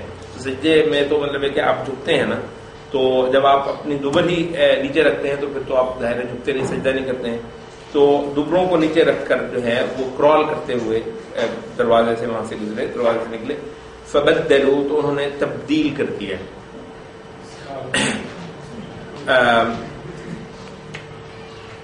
یہ مطلب ہے کہ جو لفظ ہے ابھی میں دو ہیں ہمارے ایک ہے تبدیل اور ایک ہے تغییر. صحیح ہے نا؟ تو تغییر کو کہا جاتا ہے چینج کرنا، اور تبدیل ہے اصل میں ریپلیس کرنا. تو بدل کا مطلب ہوتا ہے بالکل ہی ایک چیز کو ہٹا کر اس کی دوسری جگہ جانا. تغییر کیا ہے؟ اس چیز کو ہی آپ بدل دیتے ہیں تو وہ کیا ہے؟ وہ تغییر ہے. تو تبدیل جو ہے بالکل ہی ریپلیس کرتے، ریپلیس ہی کر دیا انہوں نے. وقالوا حطة وقالوا حطة حبة في شعرة. تو کسی نے کہا کہ حنطة، انہوں نے کہا نون اس میں ڈال کر، تو حطة کی بجائے حنطة بھی یہ گندم کو کہا جاتا ہے، گندم کا دانہ. تو حبة في شعرة، بالی جو ہوتی ہے اس کے اندر دانہ. وتحریف اللفظ يؤدي الى تحریف المعنى غالبا. لفظ کی تحریف جو ہے غالباً، کسی کو چلے نہیں بھی ہوگا لیکن غالباً تحریف معنی کا تک پہنچاتی ہے. یؤدی، ادا یؤدی، it leads to, ends up being something. تو اس کا مطلب یؤدی، ادا یؤدی، ادا کا مطلب ہوتا ہے نا پہنچانا، دے دینا. تو لفظ تحریف لفظ جو ہے یہ غالباً پہنچا دیتی ہے تحریف معنی تک. ولہذا اتصف به ائمۃ المبتدعہ، یہ ائمہ مبتدعہ کی صفت رہی ہے. ومن امثلۃ ذلک ما رواه عاصم الاحول، یہ عاصم نے روایت کی. قال رأيت عمرو بن عبید. آپ کو بتایا یہ معتزلہ کا بہت بڑا امام ہو گزرا ہے عمرو بن عبید. یحک آیت من المصحف، وہ مصحف سے آیت کو کھرچ رہا تھا. حق کا یحک کو خارج کرنے کو بھی کہتے ہیں، کھرچنے کو بھی کہتے ہیں. فقلت له سبحان اللہ، تو میں نے کہا کہ سبحان اللہ، یعنی میں نے تعجب کیا. قال انی ساعید، ہوا کہنے لگے میں دوبارہ اس کو لکھ دوں گا. مناظرہ کرنا ہوگا کہیں پر، یا کیا کرنا ہوگا کہ جی وہاں پر وہ اس کو نظر نہ آئے. قلت اعدها، تو پھر میں نے اس کو کہا، یعنی بعد میں کہا کہ ہاں اس کو دوبارہ لکھ دو. قال لا استطيع، کہنے لگا کہ مجھ سے نہیں لکھا جاتا، یعنی اس نے اس کو کوئی اہمیت نہیں دی. وقت کان، یہ تو خیر بالکل ایکسٹریم کی ایک مثال دی ہے. وقت کان المعتزلہ يحرفون كثيرا من النصوص، بہت ساری نصوص کو تحریف کرتے تھے معتزلہ. ومن ذلك قول الله تعالى ورسلا قد قصصناهم عليك من قبل ورسلا لم نقصصهم عليك وكلم الله موسى تكليما. اب یہ آپ کو بتایا معتزلہ کا جو معروف مذہب ہے، اللہ تعالیٰ کی نصوص کو نہیں، اللہ تعالیٰ کی صفات کو نہیں مانتے. اب جو صفات آئی ہیں تو ان کی کریں گے وہ تعویل. تو قرآن مجید کے جو لفظ ہیں کلم اللہ موسیٰ تکلیما، تو اب وہ اس کو اس طرح نہیں کریں گے. یہ چیز یہاں پر ایک چیز ذرا نوٹ ہونے کی ہے کہ ہم نے جیسے کہا تھا نا کہ قرآن مجید کے اندر ظاہر ہے وہ حدیث والا معاملہ تو ہو نہیں سکتا ہے، کہ مطلب حدیث میں تو آپ نصوص کو بالکل غیر ثابت بھی بنا سکتے ہیں اگر زور لگانے پر آ جائیں. اور اچھا پھر یہ بھی ہوتا ہے کہ کسی وقت حدیث کے اندر آپ نے کہ طرق ہوتے ہیں حدیث کے، تھوڑے سے لفظوں کا فرق بھی ہوتا ہے حدیث کے اندر. قرآن مجید کے اندر جیسے ہم نے کہا کہ تحریف معنی تو مطلب ہے کہ لوگ کرتے ہیں، لیکن تحریف لفظ تو بالکل معروف ہے قرآن مجید کی جو متواتر تلاوت ہے. اس میں البتہ ایک چیز ہے وہ ہے اعراب. اعراب کے اندر البتہ معتزلہ یا دوسرے بھی بدعتی جو ہیں، مطلب ہے کہ لکھا ہوا تو ویسے کا ویسے، وہ تو آپ تبدیل نہیں کر رہے نا، وہ تو ویسے کا ویسے لکھا ہوا تو ہے. لیکن اس کے آپ عربی سے آپ اتنا تو واقف ہیں ہی کہ آپ ایک پیش لگانے سے ایک چیز جو ہے فاعل بن جاتی ہے مرفوع، اور ایک زبر لگانے سے منصوب وہ چیز مفعول ہو جاتی ہے. اچھا فاعل اور مفعول میں فرق کتنا ہے؟ 100% فرق ہے. مطلب ہے کہ ایک چیز کرنے والا تھا، ایک کرنے والا تھا، ایک پر وہ فعل ہوا، آپ نے بالکل اس کو بدل کر رکھ دیا تو 100% آپ نے معنی کو بدل دیا. مطلب اتنی سی گنجائش دیکھیں، یعنی جہاں سے مل جائے گنجائش تو وہاں سے چھوڑتے نہیں، تو وہ لے لیتے. یعنی یہاں یہ تو انہوں نے کرنے کی کوشش کی کہ اتنا سا تو نقب لگاتے ہیں نا کہ قرآن مجید کا لفظ تو نہیں بدل سکتے ہیں، چلیں اس کی زبروں پیشوں کے ساتھ کھیل لیتے ہیں. تو اعراب کے ساتھ اب اس کی ایک مثال آپ کو جو ہے وہ یہاں پر آ رہی ہے کہ وہ کلم اللہ موسیٰ تکلیما. اب یہاں پر فاعل کون ہے؟ کلم اللہ موسیٰ تکلیما. تو فاعل کون ہے؟ اللہ تعالیٰ. اور مفعول کون ہے؟ مفعول بھی جس کو آپ کہتے ہیں موسیٰ علیہ السلام. اچھا اب آپ کو بتائیے جو مطلب ہے کہ جو ہوتا ہے الف مقصورہ جس کو آپ کہا جاتا ہے، جیسے عیسیٰ، موسیٰ، مولا، اس کے اعراب میں مطلب آپ کو بتائیے جو بولنے میں یہ نہیں نہ آتا، مطلب نہ آپ موسیٰ ان کہتے ہیں نہ موسیٰ ان کہتے ہیں، تو وہ اس میں تو یہ تو گنجائش نکل آئی نا خاص سری. اب ظاہر ہے کہ یہ جو مفعول بھی ہے اس کو تو یہ تو موسیٰ ہی کہیں گے، چاہے یہ مرفوع آپ سمجھ رہے ہوں اس کو، چاہے آپ اس کو منصوب سمجھ رہے ہوں، ہر دو صورت میں پڑھا تو یہ ویسے ہی جائے گا. یہ اتنا تو کام تو یہاں پر ہو گیا. تو اب کیا خیال ہے یہاں پر اگر کلم اللہ ہا کہہ دیا جائے تو عربی میں یہ تو چلتا ہے نا کہ جو فاعل ہوتا ہے وہ متاخر بھی ہو جاتا ہے، مرفوع بھی کسی وقت مقدم بھی ہو جاتا ہے، یہ تو عربی میں چلتا ہے، تو کوئی مسئلہ نہیں ہے. تو یہ کر لیتے ہیں کہ اب کلم اللہ ہو کی بجائے کلم اللہ ہا کہہ دیتے ہیں. سبحان اللہ، یہ 100% معنی جو ہے الٹ جائے گا، مطلب معتزلہ جو ہے وہ ثابت ہو جائے گا. اچھا تو حیث یقرؤون لفظ الجلالہ، لفظ الجلالہ آپ جانتے ہیں نا، یہ عربی میں جب بھی ہے نا لفظ اللہ، سب مطلب علماء جو ہے نا اچھا نہیں سمجھتے لفظ اللہ، تو وہ کہتے ہیں لفظ الجلالہ. جب بھی ہے نا، جب خاص طور پر نحو کے اندر جب انہوں نے اعراب کرنی ہوتی ہے اور اس کی جو ہے وہ انالیسس کرنا ہوتا ہے، گرامیٹیکل انالیسس کرنا ہوتا ہے، تو ایسے نہیں کہتے کہ اللہ منصوب ہے استغفر اللہ یا اللہ مفعول ہے، یہ لفظ استغفر اللہ ایسا بولتے نہیں ہیں.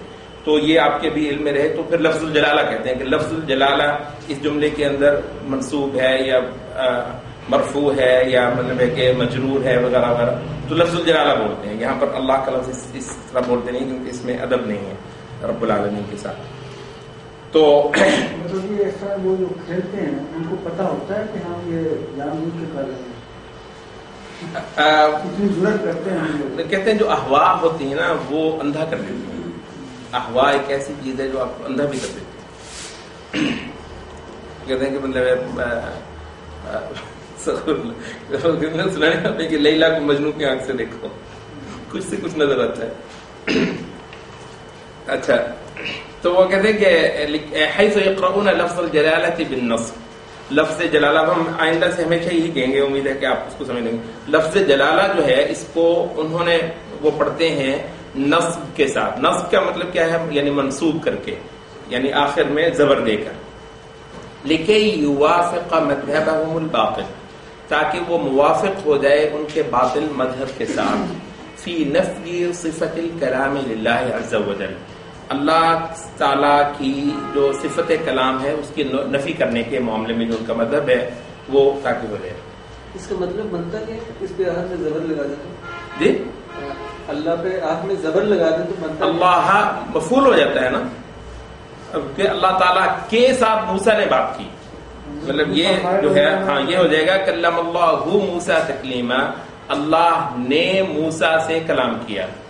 اب استغفر اللہ اگر یہ کہیں گے کلم اللہ موسیٰ تکلیما، تو یہ ہوگا کہ اللہ سے موسیٰ نے کلام کیا، تو بھی اللہ تعالیٰ کے صفت کلام سے کہا موسیٰ علیہ السلام بات کرنے، آپ نے کہا اللہ نے بات کی، تو یہ 100% بدل گیا نا یہ کرنے سے۔ یہ جلالہ پہ اگر زبر پڑھیں تو اس کا کیا مطلب بنتا ہے؟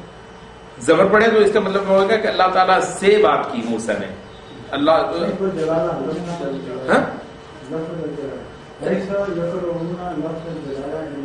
ہاں کہ لفظ جلالہ سے مراد ہے اللہ، لفظ اللہ، یہی تو میں وضاحت کر رہا تھا۔ اچھا لیکن یہاں پر یہ ایک بہت لطیفہ ہوا ہے، ایک مطلب جگہ پہ ایک کئی سارے کہتے ہیں کہ معتزلہ کے ساتھ مناظروں میں بھی یہ ان کو ایک سرپرائز مل جاتا رہا کہیں کہیں سے، وہ من لطائف الاجوبہ العلمیہ، علمی لطائف بھی پائے جاتے ہیں مطلب عربی میں ادبیات میں، تو جو علمی لطائف ہیں ان میں سے یہ ہے المفہمہ، یہ جو ہے الاجوبہ العلمیہ المفہمہ، یہ جی اجوبہ جواب کی جمع ہے کہ جو علمی جواب دیے جاتے رہے ہیں مناظروں کے اندر، ان میں یہ مفہم کا لفظ ہوتا ہے، اس کا مطلب ہوتا ہے لاجواب کر دینے والی چیز، یہ اصل میں فہم کا مطلب ہوتا ہے کوئلہ، عربی میں فہم کہتے ہیں کوئلے کو، تو افہمنی اس نے مجھے بالکل لاجواب کر دیا، بالکل مجھے خاموش کرا دیا، یعنی میرے پاس کہنے کو کچھ نہیں چھوڑا، تو اس کے لیے لفظ عربی میں افہام کہتے ہیں، افہام کا مطلب لاجواب کر دینا کسی کو، للرد علیہم ان کو جواب دینے کے معاملے میں۔ واقعہ کیا ہے کہ ان احد المعتزلہ قال لابی عمرو بن العلاء، یہ مشہور معتزلی یہ مشہور ایک قاری ہے قرآن مجید کی جو قراءت کے جو جن کے تک سلسلے جاتے ہیں ان میں سے ایک ہے عمرو بن العلاء، احد القراء السبعہ، یہ قرآن مجید کی جو 7 قراءات ہیں نا، 7 قراءات، ان میں سے ایک کے جو سلسلے کے جو ہے نا سرا ہیں تو یہ ہیں عمرو بن العلاء۔ تو ان کو جو ہے معتزلی صاحب جو ہے دیکھیں اپروچ کرتے ہیں، یار مطلب ہے وہ جو ہے نا کہ وہ بالکل سورسز سے جا کر وہاں سے بدلوائیں چیزوں کو، تو ان تک اپروچ کیا ہے معتزلہ نے، تو ان کو کہا ہے کہ اريد ان تقرأ وكلم الله موسى، کہ میں چاہتا ہوں کہ آپ قرات یوں کر دیں کہ کلم اللہ موسیٰ بنصب اسم اللہ، کہ اللہ تعالیٰ کا جو لفظ جلالہ، یہ زیادہ صراحت کے ساتھ نے کہا ہے، تو اس کو آپ وہ کر دیں، یا یہ ہے کہ وہ معتزلہ کے لفظ زبان سے یہ لفظ نکلے ہیں، لیکون موسیٰ هو المتکلم لا اللہ، تاکہ موسیٰ جو ہے وہ متکلم ہو جائے نہ کہ اللہ اس آیت میں۔ فقال ابو عمرو، تو ابو عمرو نے جواب دیا، حب، یہ حب کا مطلب ہوتا ہے چلو مان لیا، حب کا مطلب ہے چلو مان لیا، حب چلو مان لیا، انی قرأت هذه الآیہ کذا، کہ میں نے یہ آیت اسی طرح پڑھ لی جیسے تم نے کہا، چلے میں نے اسی طرح پڑھ لی۔ ظاہر قرآن مجید تو سن کر ثابت ہوتا ہے نا، قرآن مجید کوئی نے سوچ سے تھوڑے کہ جی ایسے کر لیتے ہیں، تو انہوں نے سنا ہے، لیکن کہتا ہے چلے مان لیا کہ کچھ دیر کے لیے کہ میں نے یہ آیت اسی طرح پڑھ لی۔ فَكَيْفَ تَصْنَعُ بِقَوْلِهِ تَعَالَىٰ، تو اللہ تعالیٰ کے اس کلام کے ساتھ کیا کرو گے؟ یہ دوسری جگہ پر آیا ہے سورۃ اعراف کے اندر، وَلَمَّا جَاءَ مُوسَىٰ لِمِيقَاتِنَا، جب موسیٰ آیا ہماری اس مقررہ ملاقات کے لیے، وَكَلَّمَهُ رَبُّهُ، اور بات کی اس سے اس کے رب نے، کہتے یہاں پر کیا کرو گے؟ اب یہاں پر جو ہے وہ کلمہ جو ہے ربہ، یہاں پر یعنی کوئی امکان چھوڑتی ہی نہیں ہے، کیونکہ ہو تو ظاہر موسیٰ علیہ السلام ہی کی طرف جاتی ہے، تو کلمہ ربہ تو ہو ہی نہیں سکتا، کلمہ ربہ تو کلمہ ربہ ہی ہو سکتا ہے، تو یہاں پر اللہ تعالیٰ کا جو ہے فعل کلام کا وہ تو پھر ثابت ہو گیا۔ فبہت المعتزلی، معتزلی بالکل لاجواب ہو گیا، چپ ہو کر رہ گئے۔ النوع الثاني تحريف المعنى مع بقاء اللفظ على ما هو عليه، کہ معنی کی تعریف کر دی جائے، لفظ جو ہے وہ وہیں پر رہے جہاں پر تھا۔ والمقصود بھی صرف اللفظ عن ظاہری، اس سے مراد یہ ہے کہ لفظ کو صرف کر دیا جائے، لفظ کو پھیر دیا جائے اس کے ظاہر سے۔ وما يفهمه كل عربي من معناه، اور اس چیز سے جو کہ ہر عربی اس کے معنی سمجھتا ہے، یعنی ایک جملہ بولا گیا، ایک لفظ بولا گیا، ہر عربی کو وہی بات سمجھ آئے گی، اس سے انہوں نے کہا نہیں آپ نہیں سمجھے، اس کا مطلب میں آپ کو بیان کر کے دیتا ہوں، تو اس سے پھیر دیا جائے لفظ کا جو ظاہر ہے اور وہ چیز جو اس کو ہر عربی سمجھے گا. وهو الذي يسميه بعض المتأخرين بالتأويل، اور یہی وہ چیز ہے جس کو متأخرین میں سے بعض نے تاویل کہنا شروع کر دیا ہے.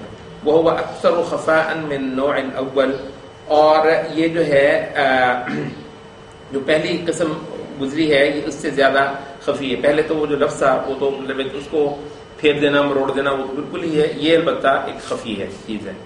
وباب التأويل الفاسد وغیر المستساغ باب عریض، یہ جو تعویل فاسد کا باب ہے اور غیر المستساغ جو ہے یہ ایک بہت وسیع و عریض باب ہے. یہ لفظ جو ہے تھوڑا سا میں وضاحت کر رہا ہوں. مستساغ جو ہے یہ عربی میں ایک چلتا ہے سائغ،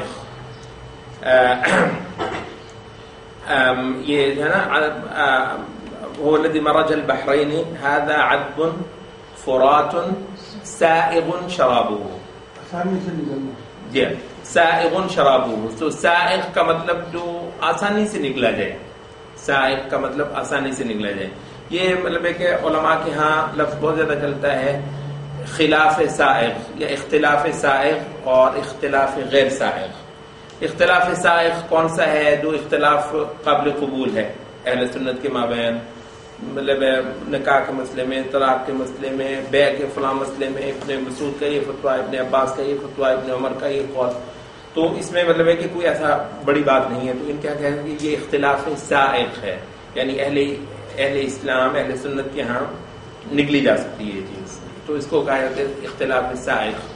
اور اختلاف غیر سائغ کا مطلب ہے کہ یہ نہیں برداشت کیا جائے گا، تو وہ اختلاف سائغ ہے.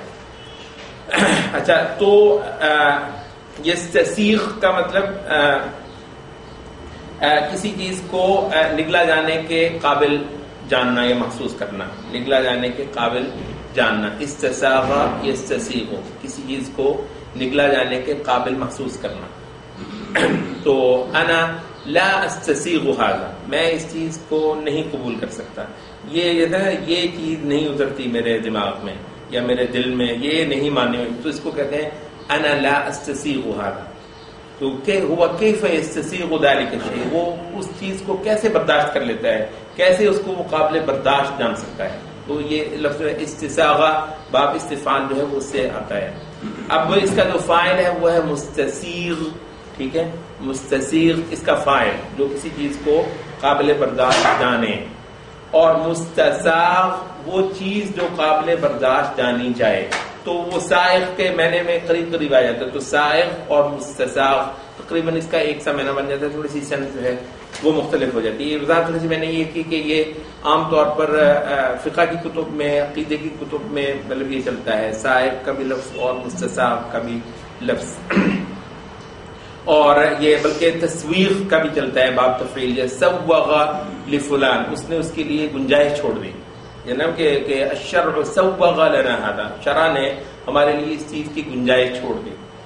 کہ الصحابہ سوغوا لبعض التابعین الافتاء، امام ابو حنیفہ کہتے ہیں مثلا کہ صحابہ نے جن تابعین میں سے جن لوگوں کو افتاء اور قضاء جو ہے وہ سونپی، تو میں ان کی جہاں پہ قول ہو میں وہاں پر بالکل کوئی رائے اور اجتہاد نہیں کرتا ہوں.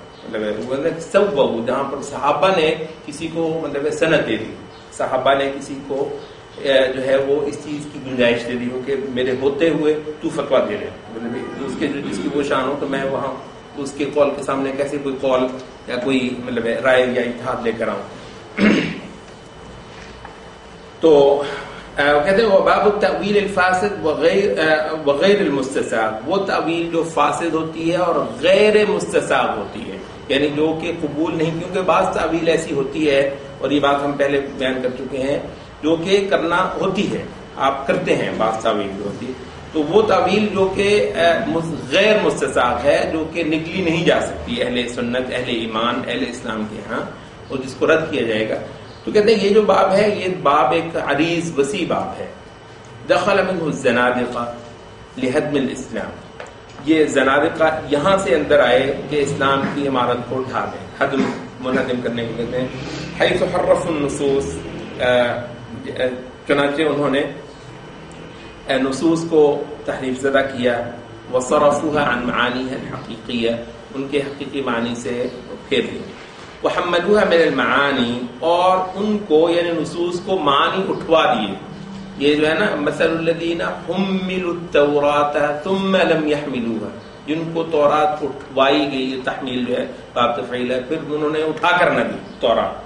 کمثل الحمار، تو وہ گدھے کی طرح ہے جس پر یحمل اسفارا، جو کہ بہت سارے صحیفے لاد کر پھرتا ہے اپنی پیٹھ پہ. تو وحملوها من المعانی، ان لوگوں نے نصوص کو اٹھوا دیے معانی میں سے وہ ما یشتہون، جو وہ جس کی ان کو شہوت ہو جائے، اشتہا ہو جائے. اشتہا ضروری عربی میں شہوت کا لفظ اردو میں صرف ایک جنسی اس کے لیے چلتا ہے، عربی میں اس کا مطلب وسیع ہے، لیکن اشتہا کا لفظ بہرحال اردو میں مطلب زیادہ وسیع میں نہیں چلتا ہے، تقریباً عربی والا. تو ما یشتہون، جس کی یہ اشتہا کر لیں، وہ سب معنی انہوں نے نصوص کو اٹھوا دیے.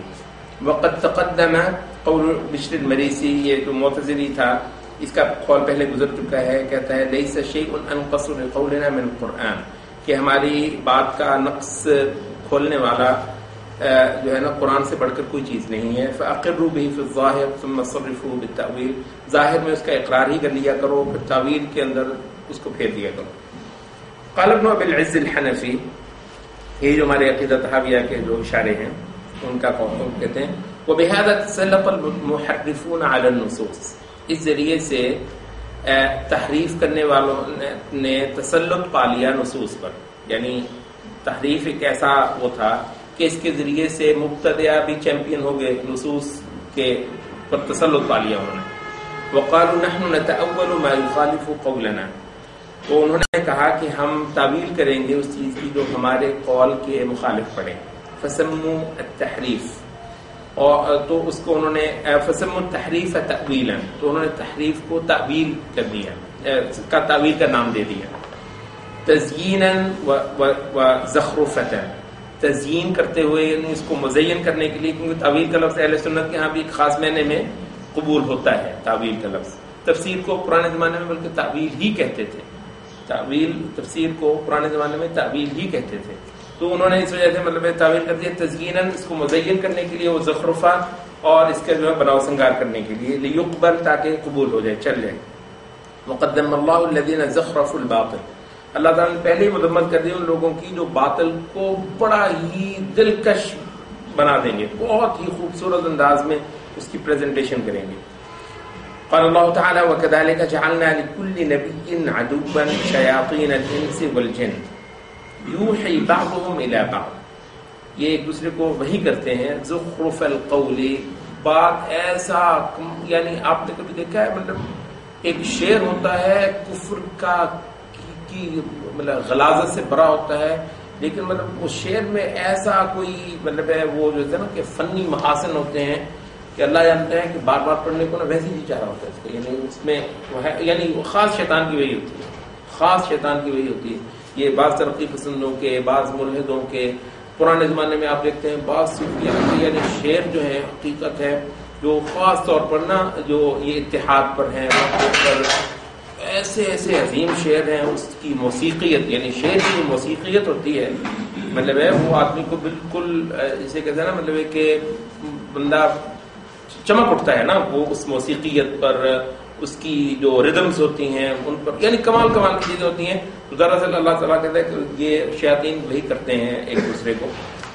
زخرف القول، یہ بات کو نہایت زخرفہ زرکشی بات کی کر کے اور غرور مطلب ہے کہ فریب میں ڈالنے والی. ولو شاء ربک ما فعلوه، اللہ چاہتا تیرا رب تو یہ نہ کرتے. فذرهم، چھوڑ دے ان کو، وما یفترون، جو یہ جھوٹ کرتے ہیں. والعبرۃ للمعانی لا للالفاظ، اور اصل جو اعتبار، عبرہ کا مطلب اعتبار، اعتبار جو ہے وہ معانی کا ہے نہ کہ الفاظ کا. یعنی الفاظ کہا کہنے لگے یار الفاظ تو ہم نے نہیں بدلے، تو کہتے ہیں ہم کیا کریں، آپ نے مطلب سارا نقب تو لگا دیا، معنی کو تو بدل دیا، الفاظ کو کیا ہم کیا کریں. تو اس وجہ سے مطلب ہے کہ یہ تو صحیح نقب تو یہاں پہ لگا. فَكَمْ مِنْ بَاطِلٍ أُقِيمَ عَلَى دَلِيلٍ، کتنے ہی ایسے باطل ہیں جن کو قائم کیا گیا ہوتا ہے دلیل پر، مزخرف، بہت ہی دلکش بنایا ہوا، جو دلیل ہوتی ہے. بڑا اس میں مطلب ہے کہ بیل بوٹے ہوتے ہیں دلیل میں بنائے ہوئے.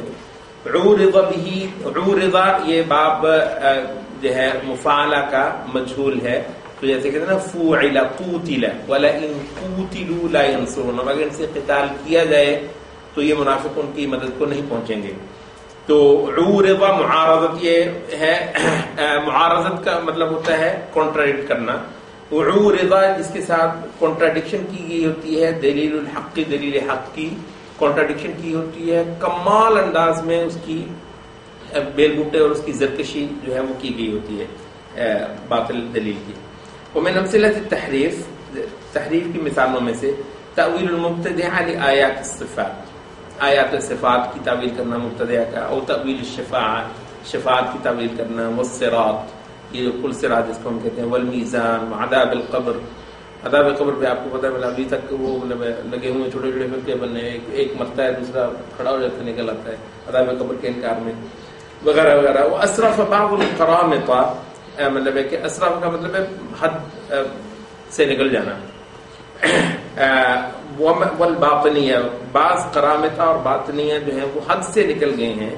ومن نحا نحوہم، اور جنہوں نے ان کا راستہ اختیار کیا، نحا ینحو راستہ اختیار کرنا. حینما جعلوا للقرآن ظاہرا وباطنا، جب انہوں نے باقاعدہ طور پر ہی یہ بنا دیا، مقرر کر دیا کہ جی قرآن کا ایک ظاہر ہوتا ہے ایک باطن ہوتا ہے، یعنی آپ کو پتا ہے یہ باقاعدہ مذہب بنا لیا ہے باطنیہ نے. اسی وجہ سے ان کو باطنی کہا گیا نا، کہ وہ کہتے ہیں مطلب ظاہر وہ ہے جو آپ کو نظر آئے، باطن وہ ہے جو ہمیں یا ہمارے بڑوں کو نظر آئے. تو اس وجہ سے یہاں سے باطنیہ پڑھا. تو باطنیہ جو ہے یہ الحاد میں بھی ہوتے ہیں. باطنیہ کا لفظ خاصا وسیع ہے کیونکہ کئی سارے ٹریکس جو ہیں مطلب یہاں سے چلے ہیں. تو باطنیہ جو ہے بیشتر تو روافض کے اندر ہوتے ہیں، کیونکہ ان کو جو ہے وہ بہت سارے معنی جو ہے نا وہ دروازہ بند کر کے اندر حجرے میں اس سے بھی اندر لے جا کر کھولنے ہوتے ہیں. مطلب ہے کہ پبلک میں جو ان کا دین ہے وہ چل نہیں سکتا ہے، تو پبلک میں ہے تقیہ، اور اندر جو ہے وہ ہے سر، اسرار. تو اسرار اندر ہیں، باہر جو ہے وہ. تو اس وجہ سے روافض کے بہت سارے جو طبقے ہیں ان کو باطنیہ کہا گیا ہے. اسی طریقے سے جو زنادقہ اور جو عقل پرست تھے ان کو بھی باطنیہ کہا گیا کہ یہ لوگ بھی کہتے ہیں کہ قرآن کے جو ہیں الفاظ کا ایک ظاہر ہے اور ایک باطن ہے جو ہم آپ کو بیان کر کے دے سکتے ہیں. اسی طریقے سے جو صوفیہ کے بعد سکتے، یہ مطلب واضح رہے کہ صوفیہ مطلب کا جو ایک بہت بڑا طبقہ ہے وہ اہل سنت ہے، جو کہ شریعت کو مقدم رکھتا ہے ہر چیز پر. اللہ جو احکام ہیں حلال اور حرام کے اور حق اور باطل کے مطلب وہ سر آنکھوں پر. باقی یہ جو ہے عبادت اور تعبد جو ہے اس کے حوالے سے انہوں نے بعض چیزیں اگر مطلب کہ کی ہوئی ہیں سنت کے مطابق ہیں پھر تو کوئی مسئلہ ہی نہیں ہے. حتیٰ کہ اگر بعض طریقوں اور بعض ریاضتوں میں ایسی چیز بھی ہے جو کہ سنت کے مطابق نہیں ہے تو بھی اس وجہ سے یہ نہیں ہے کہ وہ تو جی بالکل مطلب ہے کہ گمراہ ہیں اور منحرف ہیں اور کافر ہیں اور مشرک ہیں، مطلب وہ نہیں. البتہ جب ہم کہتے ہیں نا تو صوفیہ وہ صوفیہ جو کہ ویسے ہی کہتے ہیں کہ دین کا ایک ظاہر ہے اور ایک باطن ہے. تو ظاہر وہ ہے جو آپ کو سمجھ آ رہی ہے اور باطن تو ہم آپ کو بتائیں گے کہ کیا ہے. تو ہر چیز کو کوڈز لگائے ہوئے ہیں، قرآن کو کوڈز لگے ہوئے ہیں اور اندر جا کر کھلتے ہیں، پھر وہ بھی ہر ایک پر نہیں کھلتے ہیں، درجے چڑھتے جاتے ہیں، پھر جا کر کسی کو جو ہے نا وہ کھلتا ہے. اور پھر ان کا جو ہے نا وہ یہ ہے کہ شریعت پر جو ہے ان کی جو طریقت ہے وہ مقدم ہے. اور آپ کو پتہ ہے جو اہل سنت صوفیہ ہیں وہ سب سے پہلے وہ ان کی تکفیر کرتے ہیں، وہ ان کو گمراہ کہتے ہیں. تو ان کی ہم بات کریں تو یہ بات نہیں ہے، سارے کے سارے مختلف ان کے ٹریکس ہیں. جی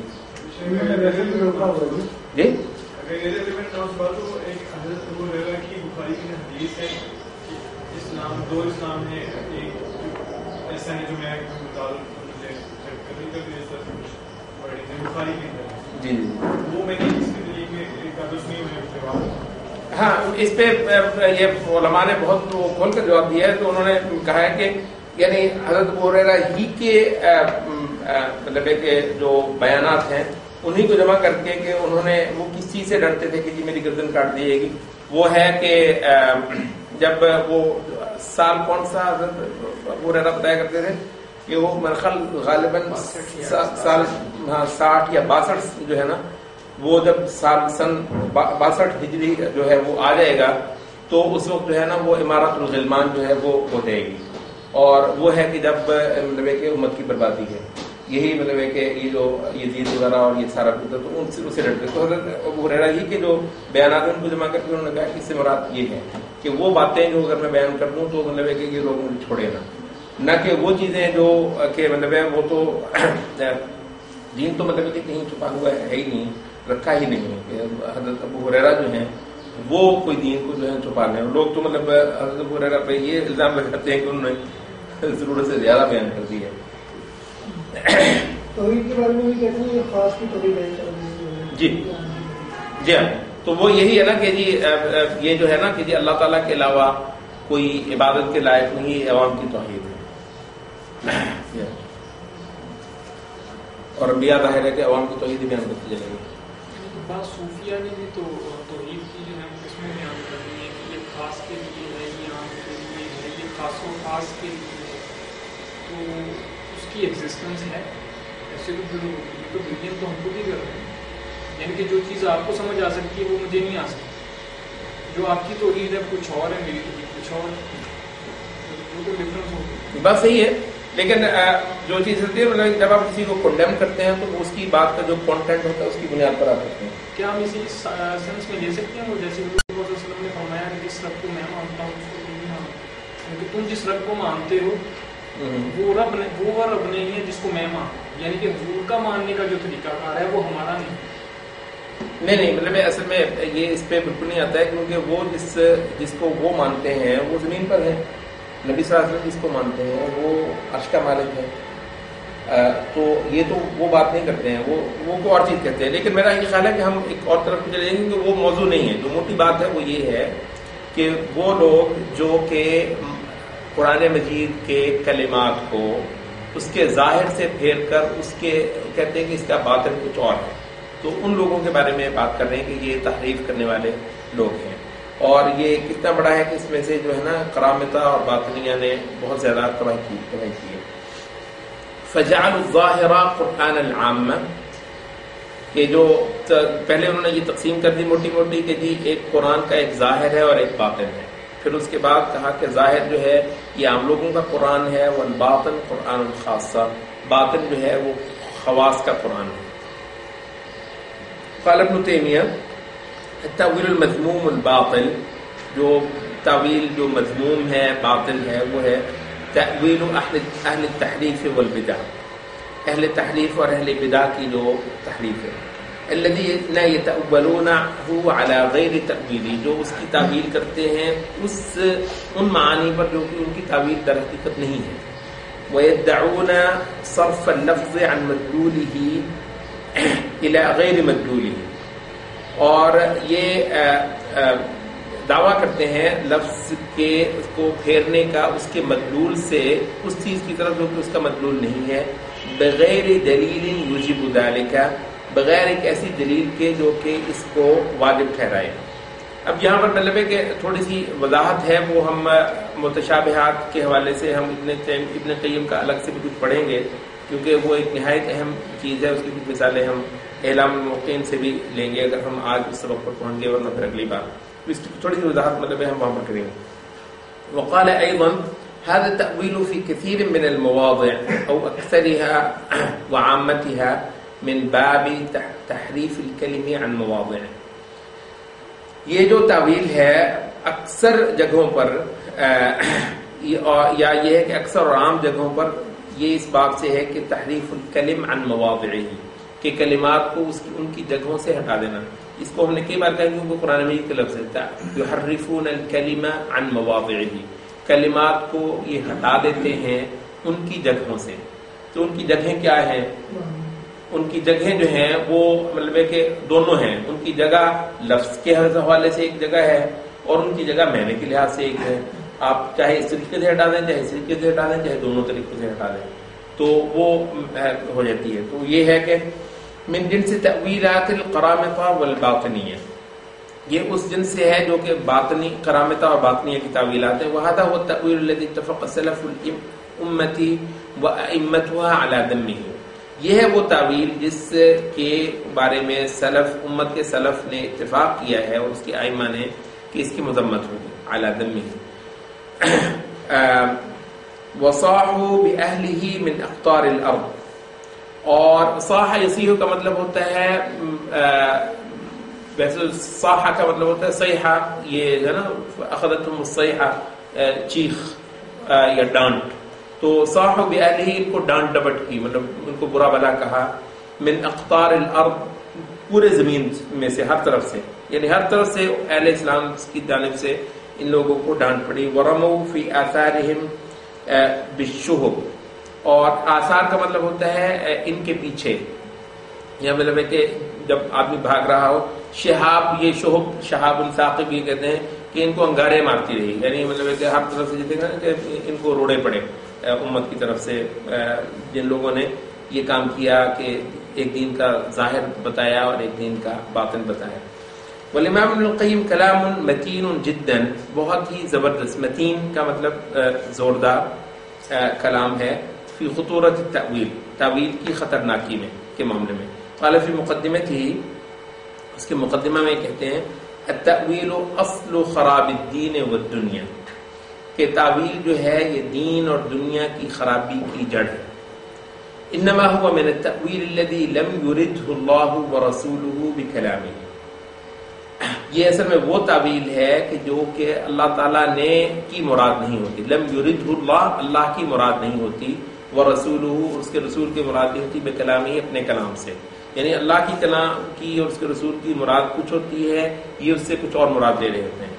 ولا دل علیہ انہ مرادہ، اور نہ انہوں نے اس چیز پر دلالت کی ہے کہ میری مراد یہی ہے. وهل اختلفت الامم على انبیائهم الا بالتأویل، کیا امتوں نے اپنے انبیاء کی مخالفت کبھی کی ہے مگر تعویلی کے ذریعے سے؟ یعنی امتیں کب ایسی ہوئی ہیں کہ جو آگے انبیاء کو کہہ دیں کہ جو بات تم کر رہے ہو یا جو بات ہمارے نبی کر گئے ہیں غلط تھی؟ یہ کب کیا کہا ہے؟ امتیں ہمیشہ ہی یہی کریں گی، کہیں گے جی ہمارے نبیوں نے بالکل صحیح فرمایا، اور مگر جو فرمایا اس سے مراد تو مطلب ہے کہ وہ گڑبڑ وہاں پر کریں گے نا. یہ کیا ہو سکتا ہے کہ امتیں اپنے نبیوں کے کلام کو ویسے ہی رد کر دیں، اپنے نبیوں کے کلام کے معنی کو رد کریں گی، لفظوں کو کب رد کریں گی امتیں؟ تو یہی تو سارا وہ جڑ ہے خرابی کی. وَهَلْ اخْتَلَفَتِ الْأُمَمُ عَلَىٰ أَنْبِيَائِهِمْ إِلَّا بِالتَّأْوِيلِ، تعویل ہی کے ذریعے سے تو انبیاء کی مخالفت کریں گی امتیں. وَهَلْ وَقَعَتْ فِي الْأُمَّةِ فِتْنَةٌ كَبِيرَةٌ أَوْ صَغِيرَةٌ إِلَّا بِالتَّأْوِيلِ، اور کیا امت کے اندر واقع ہوا ہے کوئی فتنہ چھوٹا یا بڑا مگر تعویل کی ہی باعث؟ فَمِن بَابِهِ دُخِلَ إِلَيْهَا، تو اس کے ہی دروازے سے داخل ہوا گیا ہے امت کی طرف، یعنی امت میں بربادی کے جو بھی لشکر آئے تو وہ اسی دروازے سے گزر کے آئے، اس کا نام تعویل ہے. وَهَلْ أُرِيقَتْ دِمَاءُ الْمُسْلِمِينَ فِي الْفِتْنَةِ إِلَّا بِالتَّأْوِيلِ، اور کیا مسلمانوں کے خون جو ہیں وہ بہائے گئے؟ اراق یریق کا مطلب ہوتا ہے بہا دینا. مسلمانوں کے خون کے دریا جو ہیں بہے ہیں فتنوں کے اندر، تعویلی کے تعویل کر لی اور بیڑا غرق کر کے رکھ دیا مسلمانوں کو. مطلب آپ کو پتا ہے مطلب یہ جو خوارج نے جو خروج کیا، مطلب ہے کہ ہزاروں کے ہزاروں لوگ جو ہیں وہ اس میں مطلب ہے کہ مرتے رہے. اس کے بعد جو کہ فتنے نکلے، تو تعویل کوئی چھوٹی چیز تھوڑی ہوتی ہے. لوگوں کے خون اس سے گئے، حتیٰ کہ اللہ معاف کرے شرمگاہیں تک جو ہیں کہ مطلب وہ جو جب تعویل کے ذریعے سے آپ مسلمان کی جان مال کو مباح کرتے ہیں تو پھر ان کی عورتوں کو بھی مباح کرتے ہیں. اور یہ بھی ہوتا رہا ہے کہ یعنی خون بھی، جانیں بھی، عزتیں بھی، آبروئیں بھی، شرمگاہیں بھی. تو ایک تعویل ہو گئی اور اس کے بعد سب کچھ حلال ہو گیا. وَلَيْسَ هَذَا مُخْتَصًّا بِدِينِ الْإِسْلَامِ فَقَط، یہ چیز دین اسلام کے ساتھ ہی خاص نہیں ہے، بل سائر ادیان الرسل، بلکہ رسولوں کے جتنے بھی ادیان، مراد سے یہاں سے مراد ہیں شریعتیں، ورنہ دین تو سب کا ایک ہی ہے. لم تزل علی الاستقامت والسداد، وہ ہمیشہ ہی استقامت پر اور پختگی پر اور جو ہے نا سیدھے راستے پر رہی ہیں شریعتیں پہلی بھی. حتی دخلها التأویل، یہاں تک کہ تعویل آ کر ان میں داخل ہوئی. دخل علیہا من الفساد، تو تب پھر ان امتوں پر یا ان شریعتوں پر فساد آ گیا. فساد سے وہ کچھ آیا ما لا يعلمه الا رب العباد، وہ جو کہ جس کا نہیں علم ہے سوائے رب بندوں کے رب کو، یہ کہ کتنا کتنا پھر فساد آیا. تیسری تحریف الادلہ عن مواضعها، دلیلوں کو ان کی جگہوں سے ہٹا دینا. هذا النوع من التحریف من الانواع الخفیة جدا. یہ جو تحریف کی نوع ہے یہ بہت خفی انواع میں سے ہے. وقد يقع فيه كثير ممن يريد الخير، اور اس میں گر پڑتے ہیں کئی ایسے لوگ جو کہ خیر چاہتے ہوتے ہیں، ارادہ ان کا مقصد خیر ہی کا ہوتا ہے. وهو قلیل البضاعہ، ان کی پونجی البتہ بہت کم ہوتی ہے. فی العلم والفہم، فہم میں اور علم میں. وہ ہے نا هذه قالوا يا ابانا هذه بضاعتنا ردت. تو بضاعہ مطلب کہتے ہیں سودا، یا مطلب ہے کہ وہ جو چیز جس کو آپ اٹھا کر پھرتے ہیں آپ کا سامان، تو بضاعہ هذه جو مطلب ہے وہ یوسف علیہ السلام نے ان کی واپس کر دیے نا پیسے ان کے اپنے بھائیوں کے. جب انہوں نے کھولا وجدوا بضاعتهم، تو انہوں نے اپنی پونجی. تو بضاعہ کا مطلب پونجی، جو ان کا مال ہوتا ہے، یہ ایسٹ جسے کہتے ہیں، اس کو کہتے ہیں بضاعہ. وهو قلیل البضاعة فی العلم والفہم، ان کی پونجی جو ہے علم میں اور فہم میں بہت کم ہوتی ہے. کما انه مدخل واسع لكثير من البدع. مدخل یہ ہم نے پچھلی بار بھی تھوڑی سی صرف کی تھی، اس میں ظرف جو ہوتا ہے مکتب لکھنے کی جگہ، ٹھیک ہے.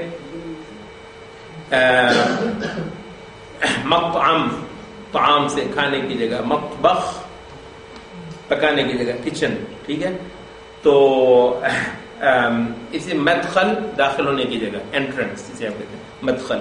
کما یہ دہلیز ہے، مطلب کما انه مدخل یہ دہلیز ہے، واسع بہت وسیع ہے، لکثیر من البدع بہت ساری بدعتوں کے لیے. نسأل اللہ السلامہ، اللہ تعالیٰ سے سلامتی کا سوال کرتے ہیں. قال الامام الشاطبی فی شرح هذا النوع من التحریف، امام شاطبی نے اس تحریف کی اس نوع کی شرح کرتے ہوئے کہا ہے یرد الدلیل علی مناط فیصرف عن ذلك المناط الى امر آخر، کہ دلیل جو ہے وہ ایک مناط پر وارد ہوتی ہے. یہاں پر تھوڑا سا لفظ مناط جو ہے وہ ذرا وہ ہے، آپ کو پتا ہے یہ جو ذات و انواب کسے کہتے ہیں؟ جی. تو اناط ینیتو کا مطلب ہوتا ہے کسی چیز کے ساتھ لگا دینا، کسی چیز کا لٹکا دینا، یا کسی چیز کا سہارا دلوا دینا، ٹھیک ہے. تو اناط ینیتو کا مطلب سہارا دلوا دینا، کسی چیز پر معلق کر دینا ایک چیز کو. تو یہ جو ہے اصول فقہ میں مناط جو ہے یہ لفظ استعمال ہوتا ہے قیاس کے اس میں. تو وہ یہ مطلب ہے کہ وہ کہتے ہیں کہ ہم جو ہے وہ کسی چیز کی جو علت ہے اس کو ایگزیکٹلی ڈٹرمن کرنے کے لیے ہم کہتے ہیں کہ اس کی مناط کیا ہے. مثلا کہتے ہیں کہ شراب ہے، مثلا شراب حرام ہے. اب یہ ہے کہ اس کی جو حرمت کی جو علت ہے اس کی ایگزیکٹ جو مناط ہے، یعنی جس چیز پر شراب کی حرمت معلق ہے، اگر وہ ہٹ جائے تو شراب کی حرمت نہیں رہے گی. مطلب وہ ہو تو ہے، یعنی اس چیز پر ہی وہ مطلب معلق ہوئی ہے. تو وہ کیا ہے؟ یعنی شراب مثلا سرخ ہوتی ہے، کسی شراب مطلب سرخ ہے تو اس وجہ سے شراب حرام ہے. شراب لیکوڈ ہے مثلا، اس وجہ سے حرام ہے. لیکوڈ ہے تو سارے لیکوڈ حرام ہو جائیں گے. سرخ ہے تو ساری سرخ چیزیں جو ہیں وہ حرام ہو جائیں گی. مطلب کس وجہ سے؟ تو وہ کہ اس وجہ سے کہ اس کی اسکار ہے، یعنی نشہ کرنا. تو شراب کا نشہ کرنا جو ہے وہ کہتے ہیں یہ مناط ہے اس کی، یہ اس کی مناط، یعنی نہ اس کے علاوہ یہ وجہ ہے نہ اس کی وجہ ہے، بس یہ وجہ ہے. اگر یہ ہو تو وہ شراب ہے، یہ نہ ہو تو وہ شراب نہیں ہے. تو اس کو کہتے ہیں کہ یہ اس کی مناط ہے. تو اسی طریقے سے تو مطلب اس کے ایگزیکٹ جو ہے جو اصل چیز ہوتی ہے، جڑ جو ہوتی ہے وہ پکڑنا، اور جس پر کہ وہ پوری کی پوری بات جو ہے وہ بیس کر رہی ہوتی ہے، تو اس کو کہا جاتا ہے مناط. یرد الدلیل علی مناط، کسی ایک مناط کے اوپر ایک دلیل وارد ہوئی ہوتی ہے. فیصرف عن ذلك المناط الى امر آخر، لیکن اس میں وصف کئی سارے ہوتے ہیں چیزوں میں. وہ بندہ سمجھ رہا ہوتا ہے کہ اس وجہ سے نہیں ہے، اس وجہ سے جو ہے یہ اس چیز کو مثلا حلال کیا گیا ہے یا حرام کیا گیا ہے، مذموم ٹھہرایا گیا ہے، یا اس وجہ سے اس پر فلاں چیز کی گئی ہے. تو اس کی جو ہے نا ایگزیکٹ ریزن کا معلوم نہ کرنا، اس کی ایگزیکٹ ریزن یا ایگزیکٹ جو مناط اصل مناط کو تھوڑا سا کنفیوز کر جانا کسی وقت. فیصرف عن ذلك المناط، وہ اس مناط سے پھیر دیتا ہے آدمی. الی امر آخر، کسی دوسرے معاملے کی طرف، کسی دوسرے عمل کی طرف، موہمن وہم ڈالتے ہوئے. اوہم یوہم کا مطلب ہوتا ہے مطلب امیجن کرنا یا امیجن کروانا، متوہم موہم. یہ امیجن کرتے ہوئے، امیجن کرواتے ہوئے ان المناطین واحد، کہ دونوں مناطیں ایک ہی ہیں. دونوں جو مناتے ہیں یعنی ایک وہ جو کہ جس وجہ سے وہ حکم آ گیا شرعی، اور ایک وہ جو اس کو سمجھ آیا ہے، حالانکہ بات وہ بھی ہے لیکن اس کی وجہ سے وہ چیز نہیں ہے شریعت کا حکم، تو وہ سمجھتا ہے کہ دونوں ایک ہیں. وہوا من خفیات تحریف الکلم عن مواضعه، یہ بھی جو ہے کلمات کو ان کی جگہوں سے پھیر دینے کی بہت خفیہ طریقے یا خفیہ جو ہے وہ صورتیں ہیں، والعیاذ باللہ. ثم قال، پھر وہ کہنے لگے کہ وہ بیان ذالک، اس کا بیان یہ ہے ان الدلیل الشرعی اذا اقتضى امرا فی الجملہ، کہ دلیل شرعی جب عمومی طور پر مجملا کسی چیز کا تقاضا کرتی ہے، مما يتعلق بالعبادات، جو کہ عبادات سے متعلق ہو، مثلا فأتى به المکلف فی الجملہ، تو وہ جو مکلف ہے وہ فی الجملہ وہ ان سب چیزوں کو پورا کر لیا. عطا به کا مطلب ہوتا ہے لے آنا، وما آتاکم الرسول فخذوہ، تو ان چیزوں کو پورا کر لینا.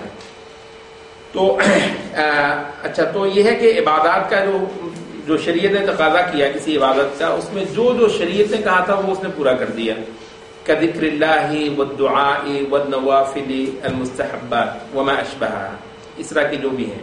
مما يعلم من الشارع فيها التوسعة، جس کے اندر معلوم ہے کہ شریعت نے خاصا کھلا رکھا ہے. مستحبات ہیں، جب بھی پڑھ لیں کوئی مسئلہ ہے، یعنی نماز ہے، نوافل ہیں، روزے نفلی ہیں، نمازیں نفلی ہیں، قرآن مجید جو ہے وہ نفلی ہے، تسبیح ہے، حمد ہے، مطلب سبحان اللہ الحمدللہ، اس طرح کے بہت سارے جو ہیں. قبرستان مثلا مطلب جانا ہے زیارت کے لیے، مسلمانوں کے لیے دعا کرنی ہے قبرستان میں وغیرہ وغیرہ، تو یہ سب نفلی ہیں. فیہا التوسعہ، توسعہ کا مطلب ایک وسعت ہے، مطلب جب بھی کر لیں. کان الدلیل عاضدا لعلمہ من جہتین، تو دلیل جو ہے یہ سہارا دے رہی ہوتی ہے اس کے معلوم ہونے کو دو جہتوں سے. من جہت معناہ، ایک اس کا جو معنی ہے اس جہت سے، وہ من جہت عمل السلف الصالح بھی، اور ایک اس جہت سے کہ سلف صالح نے اس پر عمل کس طرح کیا، سلف صالح کے ہاں اس چیز پر عمل کس طرح ہوتا رہا. فإن أتى المكلف في ذلك الأمر بكيفية مخصوصة، اگر مکلف کا مطلب جو شخص جو شریعت کا پابند ہے، تو جو مکلف یعنی انسان، تو انسان نے اگر وہ کام کیا کسی خاص کیفیت کے ساتھ، بکیفیت مخصوص، کسی خاص کیفیت کے ساتھ وہ عمل کرنے لگ گیا آدمی، او زمان مخصوص، یا کسی خاص وقت میں مخصوص کر کے وہ کام کرنے لگ گیا، او مکان مخصوص، یا کسی خاص جگہ پر جا کر وہ کام کرے گا، او مقارنا لعبادت مخصوصہ، یا کسی خاص عبادت کے ساتھ ملا کر وہ کرے گا وہ کام. والتزم ذلك، اور اس چیز کا اس نے التزام بھی کر لیا، اس کا پابندی اختیار کر لی ہے. بحیث صار متخیلا، وہ یہ تخیل کرنے لگ گیا ہے، ان الکیفیت او الزمانہ، کہ وہ خاص کیفیت یا وہ خاص وقت یا وہ خاص مکان جگہ، مقصود شرعا، وہ بھی شریعت کا مقصود ہے.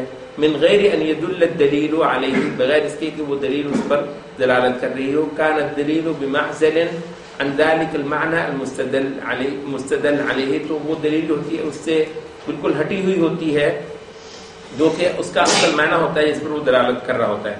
تو اب مراد یہ ہے کہ نبی صلی اللہ علیہ وسلم نے جو نوافل جو ہیں وہ رکھے ہیں.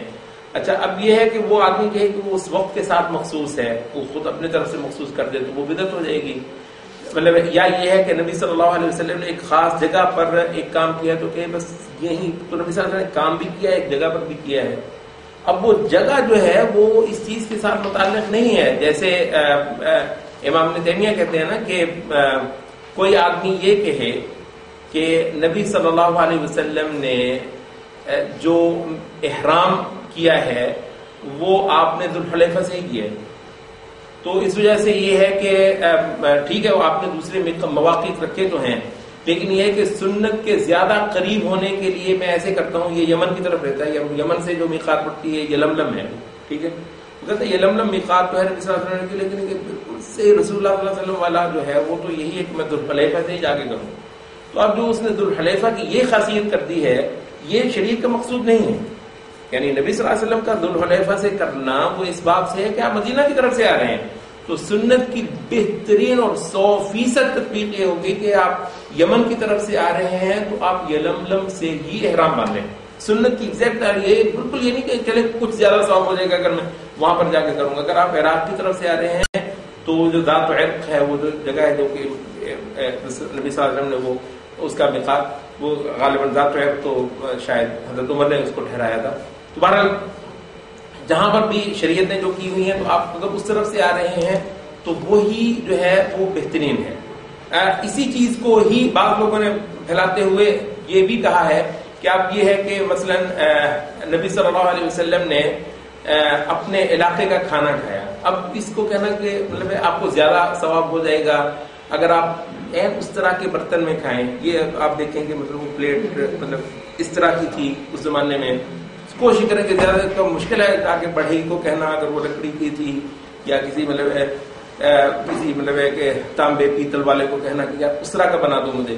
اب یہ ہے کہ کیونکہ نبی صلی اللہ علیہ وسلم نے اس خاص طریقے سے کیا, اب یہ ہے کہ وہ خاص انداز ہوگا لباس کا, تو وہ نبی صلی اللہ علیہ وسلم نے وہ لباس پہنا. تو وہ کہتے ہیں یعنی جو مناط ہے کسی چیز کی اس سے چیز کو یا تنگ کر دینا یا کھول دینا, تو یہ بھی ایک وہ جو ہے نا وہ چیزوں کو ان کی جگہ سے ہٹا دینے کا ایک باب نہایت خفی ہے. کہیں یہ خطرناک ہوتا ہے کہیں وہ ایسا خطرناک نہیں ہوتا ہے, لیکن یہ ایک چیز ہے کہ سنت کی اور شریعت کی جو اتباع کی جو اصل اسپرٹ ہے وہ یہی ہے کہ جو کہ آپ کو اہل علم کے ذریعے سے ملتی ہے کہ ایک چیز کی آپ کو مناط کا علم ہو, وہ مناط ایگزیکٹ نہ اپنی جگہ سے آگے بڑھے اور نہ اپنی جگہ سے پیچھے ہٹے, نہ اس کو سکیڑا جائے نہ اس کو پھیلایا جائے. تو اب یہ پھیلانے کا مطلب وہ یہ ہے کہ نفلی عبادات کے لیے کچھ خاص چیزوں کو جگہوں کو مخصوص کر لینا کہ جی فلاں جگہ پر میں یہ عمل کروں گا, فلاں دن کو جمعرات کی رات کو میں قبرستان جاؤں گا. وہ جمعرات میں قبرستان نہیں گئے تو کہتے ہیں قبرستان تو ٹھیک ہے جانا, لیکن جمعرات کا کہاں پہ ذکر آ گیا. اب اور آپ کو پتہ ہے یہ جو ہے نا یہ اہل بدعت کے ہاں اس چیز کو اور خاص طور پہ عوام الناس بیچاروں کو اس یہ چیز سمجھانی اچھی خاصی مشکل بھی ہو جاتی ہے. یار قرآن ہی ہے نا, قرآن ہی تو پڑھتے ہیں مطلب تو اب وہ خاص طور پر اگر شیطان بھی ہو دوسری طرف تو وہ اتنا زیادہ وہ کرتے ہیں. یہ جو ختم تو خیر کم ہو گیا معاملہ, کیونکہ وہ قرآن ہی تو پڑھتے ہیں, وہ اتنا وہ مکار ہوتا ہے وہ جو مولوی ہوتا ہے, تو وہ لوگوں کو دیکھو قرآن پڑھنے کی قرآن پڑھنا ہے, قرآن کو وہ وصف ایک خاص زمانے وقت ایک خاص کیفیت کے ساتھ مطلب ہے کہ مخصوص کر دینا جو کہ نبی صلی اللہ علیہ وسلم نے نہیں کی, صحابہ نے نہیں کی, سلف صالح نے نہیں کی ہے. میرا تو اعتراض اسے قرآن کی مجھے پڑھنے سے کہاں کب اعتراض ہے. تو وہ اسی لیے وہ ایک عالم تھے فوت ہو گئے, تو وہ کہتے ہیں کہ عوام الناس کے ساتھ ان کو ڈیل کرنا جو ہے وہ اچھا آتا تھا. تو کہتے ہیں کہ وہ کوئی صاحب تھے وہ اچھے موحد عقیدے کے تھے, انہوں نے وصیت کر رکھی تھی کہ جب وہ فوت ہو جائیں تو میں ہی ان کی نماز پڑھاؤں جنازہ. تو کہتے ہیں وہ سب کے سب جو ہے نا وہ بالکل بیچارے جاہل دور کوئی علاقہ تھا بدعتی پتہ نہیں کیا کیا. تو بہرحال اس کی وصیت کو پوری کرنے کے لیے کہتے مجھے لے گئے وہ, لیکن میں نے حال دیکھا وہاں پہ بہت خراب ہے. تو کہنے لگے کہ میں نے جنازہ وغیرہ پڑھایا تو تھوڑی دیر کے بعد وہ لوگ سب لوگ گئے ایک دم. کہتے میں نے کہا کہتے مولانا صاحب ہاتھ دعا کروائیں. میں نے کہا دعا تو ہم نے کی ہے, 40 قدم ہو گئے ہیں. تو 40 قدم ہو گئے تو 40 قدم کہاں ہیں مولانا صاحب, 40 دعا کرتے نا دعا ہی ہے. کہتے اچھا, میں نے کہا میں کرتا ہوں تمہارا علاج. تو وہ کہتے ہیں کہ میں نے کر دی, میں نے کہا اللہ مالک ٹھیک ہے. تو میں نے دعا کی تو تھوڑی دیر کے بعد کہتے میں رکو رکو رکو کہتے سبھی رک گئے. کہتے میں نے کہا 80 قدم ہو گئے, ہاتھ اٹھاؤ. تو 80 قدم کہاں ہے, میں نے کہا 40 قدم کہاں ہے. تو یہاں سے پھر کہتے میں نے مجھے موقع مل گیا کہ میں ان کو جہاں 40 قدم ہے وہیں 80 قدم لکھے ہوئے ہیں, اور کہنے لگے ابھی ٹھہر جاؤ, میں اب ہر 40 قدم کے بعد کرواؤں گا جب تک گھر نہیں پہنچتے, دیکھتے جانا کیا ہوتا ہے. تو یہ ان کو مطلب نظر آ گیا نا کہ ایک چیز وہ وصف ہے نا جو نبی صلی اللہ علیہ وسلم نے نہیں دیا ہے یا سلف کے عمل نے نہیں دیا. وہ وصف جو ہے وہ بدعت ہے, وہ اضافہ ہے, وہ تحریف ہے, اس کی اصل جگہ سے وہ پھیر دینا ہے.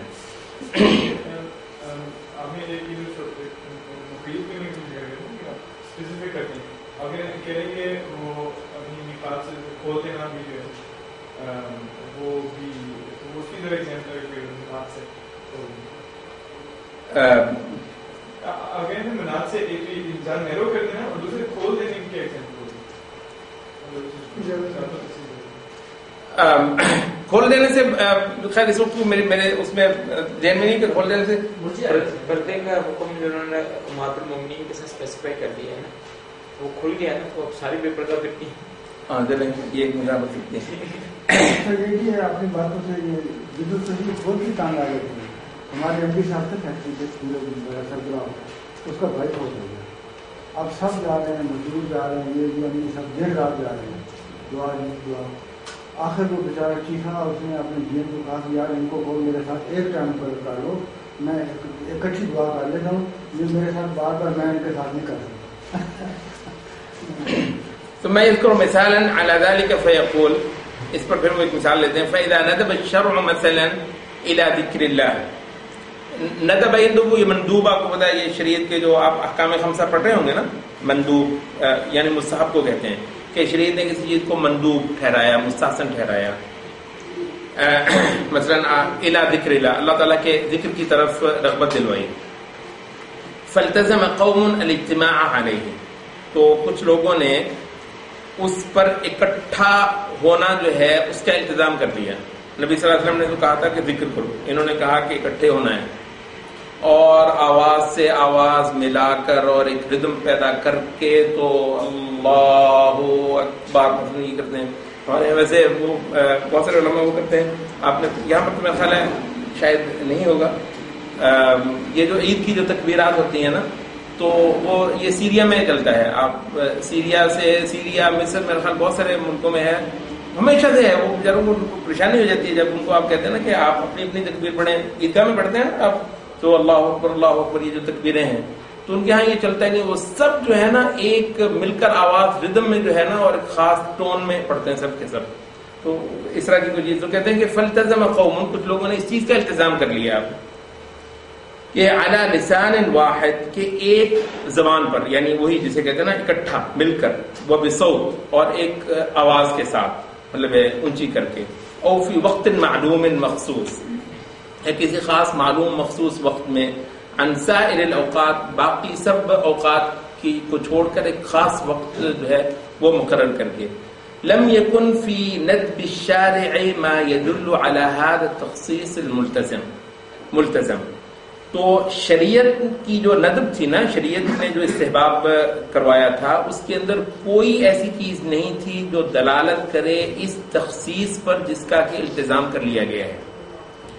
بل فیہ ما يدل علی خلافی، بلکہ اس کے اندر وہ چیز ہے جو اس کے خلاف پر دلالت کرتی ہے. لأن التزام الامور غیر اللازمۃ شرعا، کیونکہ ایسے امور کا التزام کر لینا جو کہ شرعاً لازم نہیں ہے، شأنہا، اس کی صفت یہ ہوتی ہے، ان تفہم التشریع، کہ وہ آپ کو تشریع کا ایک مطلب دے دیں، تشریع کا ایک معنی آپ کے ذہن میں ڈال دیں کہ یہ شرع ہے. جب ایک ہر بندہ ہی کر رہا ہو ایک چیز، اور باقاعدہ ایک قاعدہ، ایک دستور، ایک معروف رائج طریقہ جو ہے جب بن جائے تو اس کے اندر ایک تشریع کا مفہوم آ جاتا ہے. تو ان تفہم التشریع، تشریع کا ایک مفہوم دیتا ہے. وخصوصاً، اور خاص طور پر، مع من یقتدی به، ایسے شخص کے ساتھ کہ جس کی اقتداء ہوتی ہو، فی مجامع الناس، لوگوں کے اکٹھا ہونے کی جگہوں پر، کل مساجد، مثلا مساجد میں. یعنی مولوی صاحب ہمیشہ ہی ایک کام کرتے ہیں باقاعدگی کے ساتھ، جیسے نہ کیا جائے تو لوگ پریشان ہوتے ہیں کہ یار آج یہ کام نہیں ہوا ہے، مولوی صاحب آج نہیں آئے، کسی دوسرے نے نماز پڑھائی تو انہوں نے وہ جو ایک مکان کی اندازہ تو مطلب سب نے تو آج نہیں ہوا کیونکہ دوسرا مولوی صاحب آج نہیں تھے، دوسرے نے کروائی ہوئی کام نہیں کیا، تو ہر بندہ پریشان ہے، یار ٹھیک ہو گیا، مطلب نماز ہوگی، آج ہوا نہیں ہے. تو یہ ہے کہتے ہیں یہ جو چیز ہے یہ ایک تشریح کا مفہوم دے دیتی ہے، خاص طور پر ان لوگوں کے ساتھ جو کہ لوگوں کی جن کی لوگ اقتداء کرتے ہیں، بڑے بڑے مطلب جہاں پر مجمع ہوتے ہیں جیسے مساجد. فإنها إذا ظهرت هذا الإظهار، تو پھر جب وہ ظاہر ہونے لگے اس طرح کے اظہار، اس طرح کا ظاہر ہونا، ووضعت فی المساجد، اور وہ مساجد میں لا دھرے جائیں اس طرح کے معمولات جو ہیں، اس طرح کی چیزیں، کسائر الشعائر، ان سب شعائر کے سے انداز میں، التي وضعها رسول اللہ صلی اللہ علیہ وسلم فی المساجد، جن کو کہ رسول اللہ صلی اللہ علیہ وسلم نے مساجد کے اندر باقاعدہ طور پر رکھا. ویسے معمول اس نے بنا دیے دوسرے، وما اشبہہا، یا اس طرح کے دوسرے جو شاعر ہیں، جس طرح مثلا کل اذان ہے، شعار ہے، ایک باقاعدہ جسے نہیں ہوگی لوگ پریشان ہو جائیں گے. وصلاة العیدین والاستسقاء والکسوف فہم منها بلا شک، تو اس سے سمجھ میں یہ آئے گا بلا شک و شبہ انہا سنن، کہ یہ بھی سنتیں. اذا لم تفهم منها الفرضیہ، یہ بھی تب اگر یہ سمجھنا لوگوں کے آنے لگ جائے کہ یہ فرض ہے، مطلب ہے کم از کم بھی یہ ذہنوں میں بیٹھے گا کہ یہ سنتیں ہیں، ورنہ یہ بھی ہو سکتا ہے کہ لوگ یہ سمجھیں کہ فرض ہیں یہ. فَأَحْرَى أَلَّا يَتَنَاوَلَهَا الدَّلِيلُ الْمُسْتَدَلُّ بِهِ، تو یہ کہیں زیادہ جو ہے یہ حق رکھتی ہے کہ جو دلیل جس سے استدلال کیا گیا ہے وہ اس کو شامل نہ ہو. فصارت من هذه الجهة بدعا محدثة بذلك، تو اس جہت سے وہ بدعت محدثہ جو ہے وہ اسلام کے اندر شمار ہو جائے گی. احرا کا مطلب بہت زیادہ حق رکھنا، حریٌ بھی اس چیز کا حق رکھنا، تو مطلب ہے کہ بہت زیادہ جو ہے نا یہ حق یہی ہو کہ وہ جو جس دلیل سے انہوں نے ذکر کی دلیل لی ہوئی ہے اس سے یہ چیز نہ نکل رہی ہو. اللہ تعالیٰ نبی صلی اللہ علیہ وسلم نے ذکر کرنے کا کہا ہے جمعرات کی شام کو عصر کے بعد مسجد میں بیٹھ کر اس انداز میں، تو یہ جو چیزیں ہیں یہ تو اس دلیل میں نہیں ہے نا، تو جو جتنی دلیل ہے اس سے تو وہ چیز نہیں نکلتی. البتہ یہ کہ اس نے اس کے ساتھ وہ اور بھی چیز کر دی ہے، تو وہ یہ ہے کہ وہ منات کو جو ہے اس نے وہ کر دی ہے. یہ سوری وہ جو منات کو آپ کیا کہہ رہے تھے، سکڑنے والی بات کر رہے ہیں، اس کو نیرو ڈاؤن کر دینا یا اس کو زیادہ کھول دینا، جی دونوں ہی گڑبڑ ہے. جی جی وہ جو ایگزامپل آپ نے بتائی نہیں کہ ایک مخصوص وقت ہر جگہ تخصیص ایگزامپل دیے تو وہاں پہ کھول دیا نا انہوں نے، وہاں پہ کھول دیا انہوں نے کہ نبی صلی اللہ علیہ وسلم نے تو ذکر کیا ہے، اس کو آپ ایزی لیں، کسی بھی وقت میں کسی بھی انداز میں کہا کریں سبحان اللہ الحمدللہ. مثلا دعا ہے، نبی صلی اللہ علیہ وسلم نے اس کو اوپن رکھا ہے، آپ اس کو اوپن رکھیں. تو مطلب ہے کہ آپ نے جو ہے وہ اس کی جو ہے نا یہ حیثیت جو ہے کہ وہ کسی بھی وقت ہوتی، اس کو آپ نے وہ کھول کر جو ہے اس کو اس کی وہ بھی حیثیت رکھی آپ نے کہ آپ کسی بھی وقت کریں. وہ یہ نہیں کہہ رہے کہ کسی بھی وقت کرنا حرام ہے، لیکن اس کے ساتھ انہوں نے ایک اور چیز کو شامل کر کے کسی خاص وقت میں اس کی فضیلت بڑھا دی. تو یہ توسیع کی ہے نا انہوں نے، کیونکہ اس کی اصل تو انہوں نے بھی باقی رکھی ہوئی ہے. یہ اس کی کھولنے کی مثال یہ ہو سکتی ہے کہ جیسے نمازیں جمع کی ہیں کسی وقت تو وہ خاص علت ہے، اس کے پیچھے کی مسئلہ ہے، لیکن جیسے شیعہ ہے تو انہوں نے اس کو ہمیشہ کے لیے جو ہے وہ کر دیا کہ روزانہ ہی جمع کرنا شروع کر دیا. اور ٹھیک ہے جی، یہاں پر میرا خیال ہے ہم اس کو ختم کر لیتے ہیں. یہ چھٹے پوائنٹ پر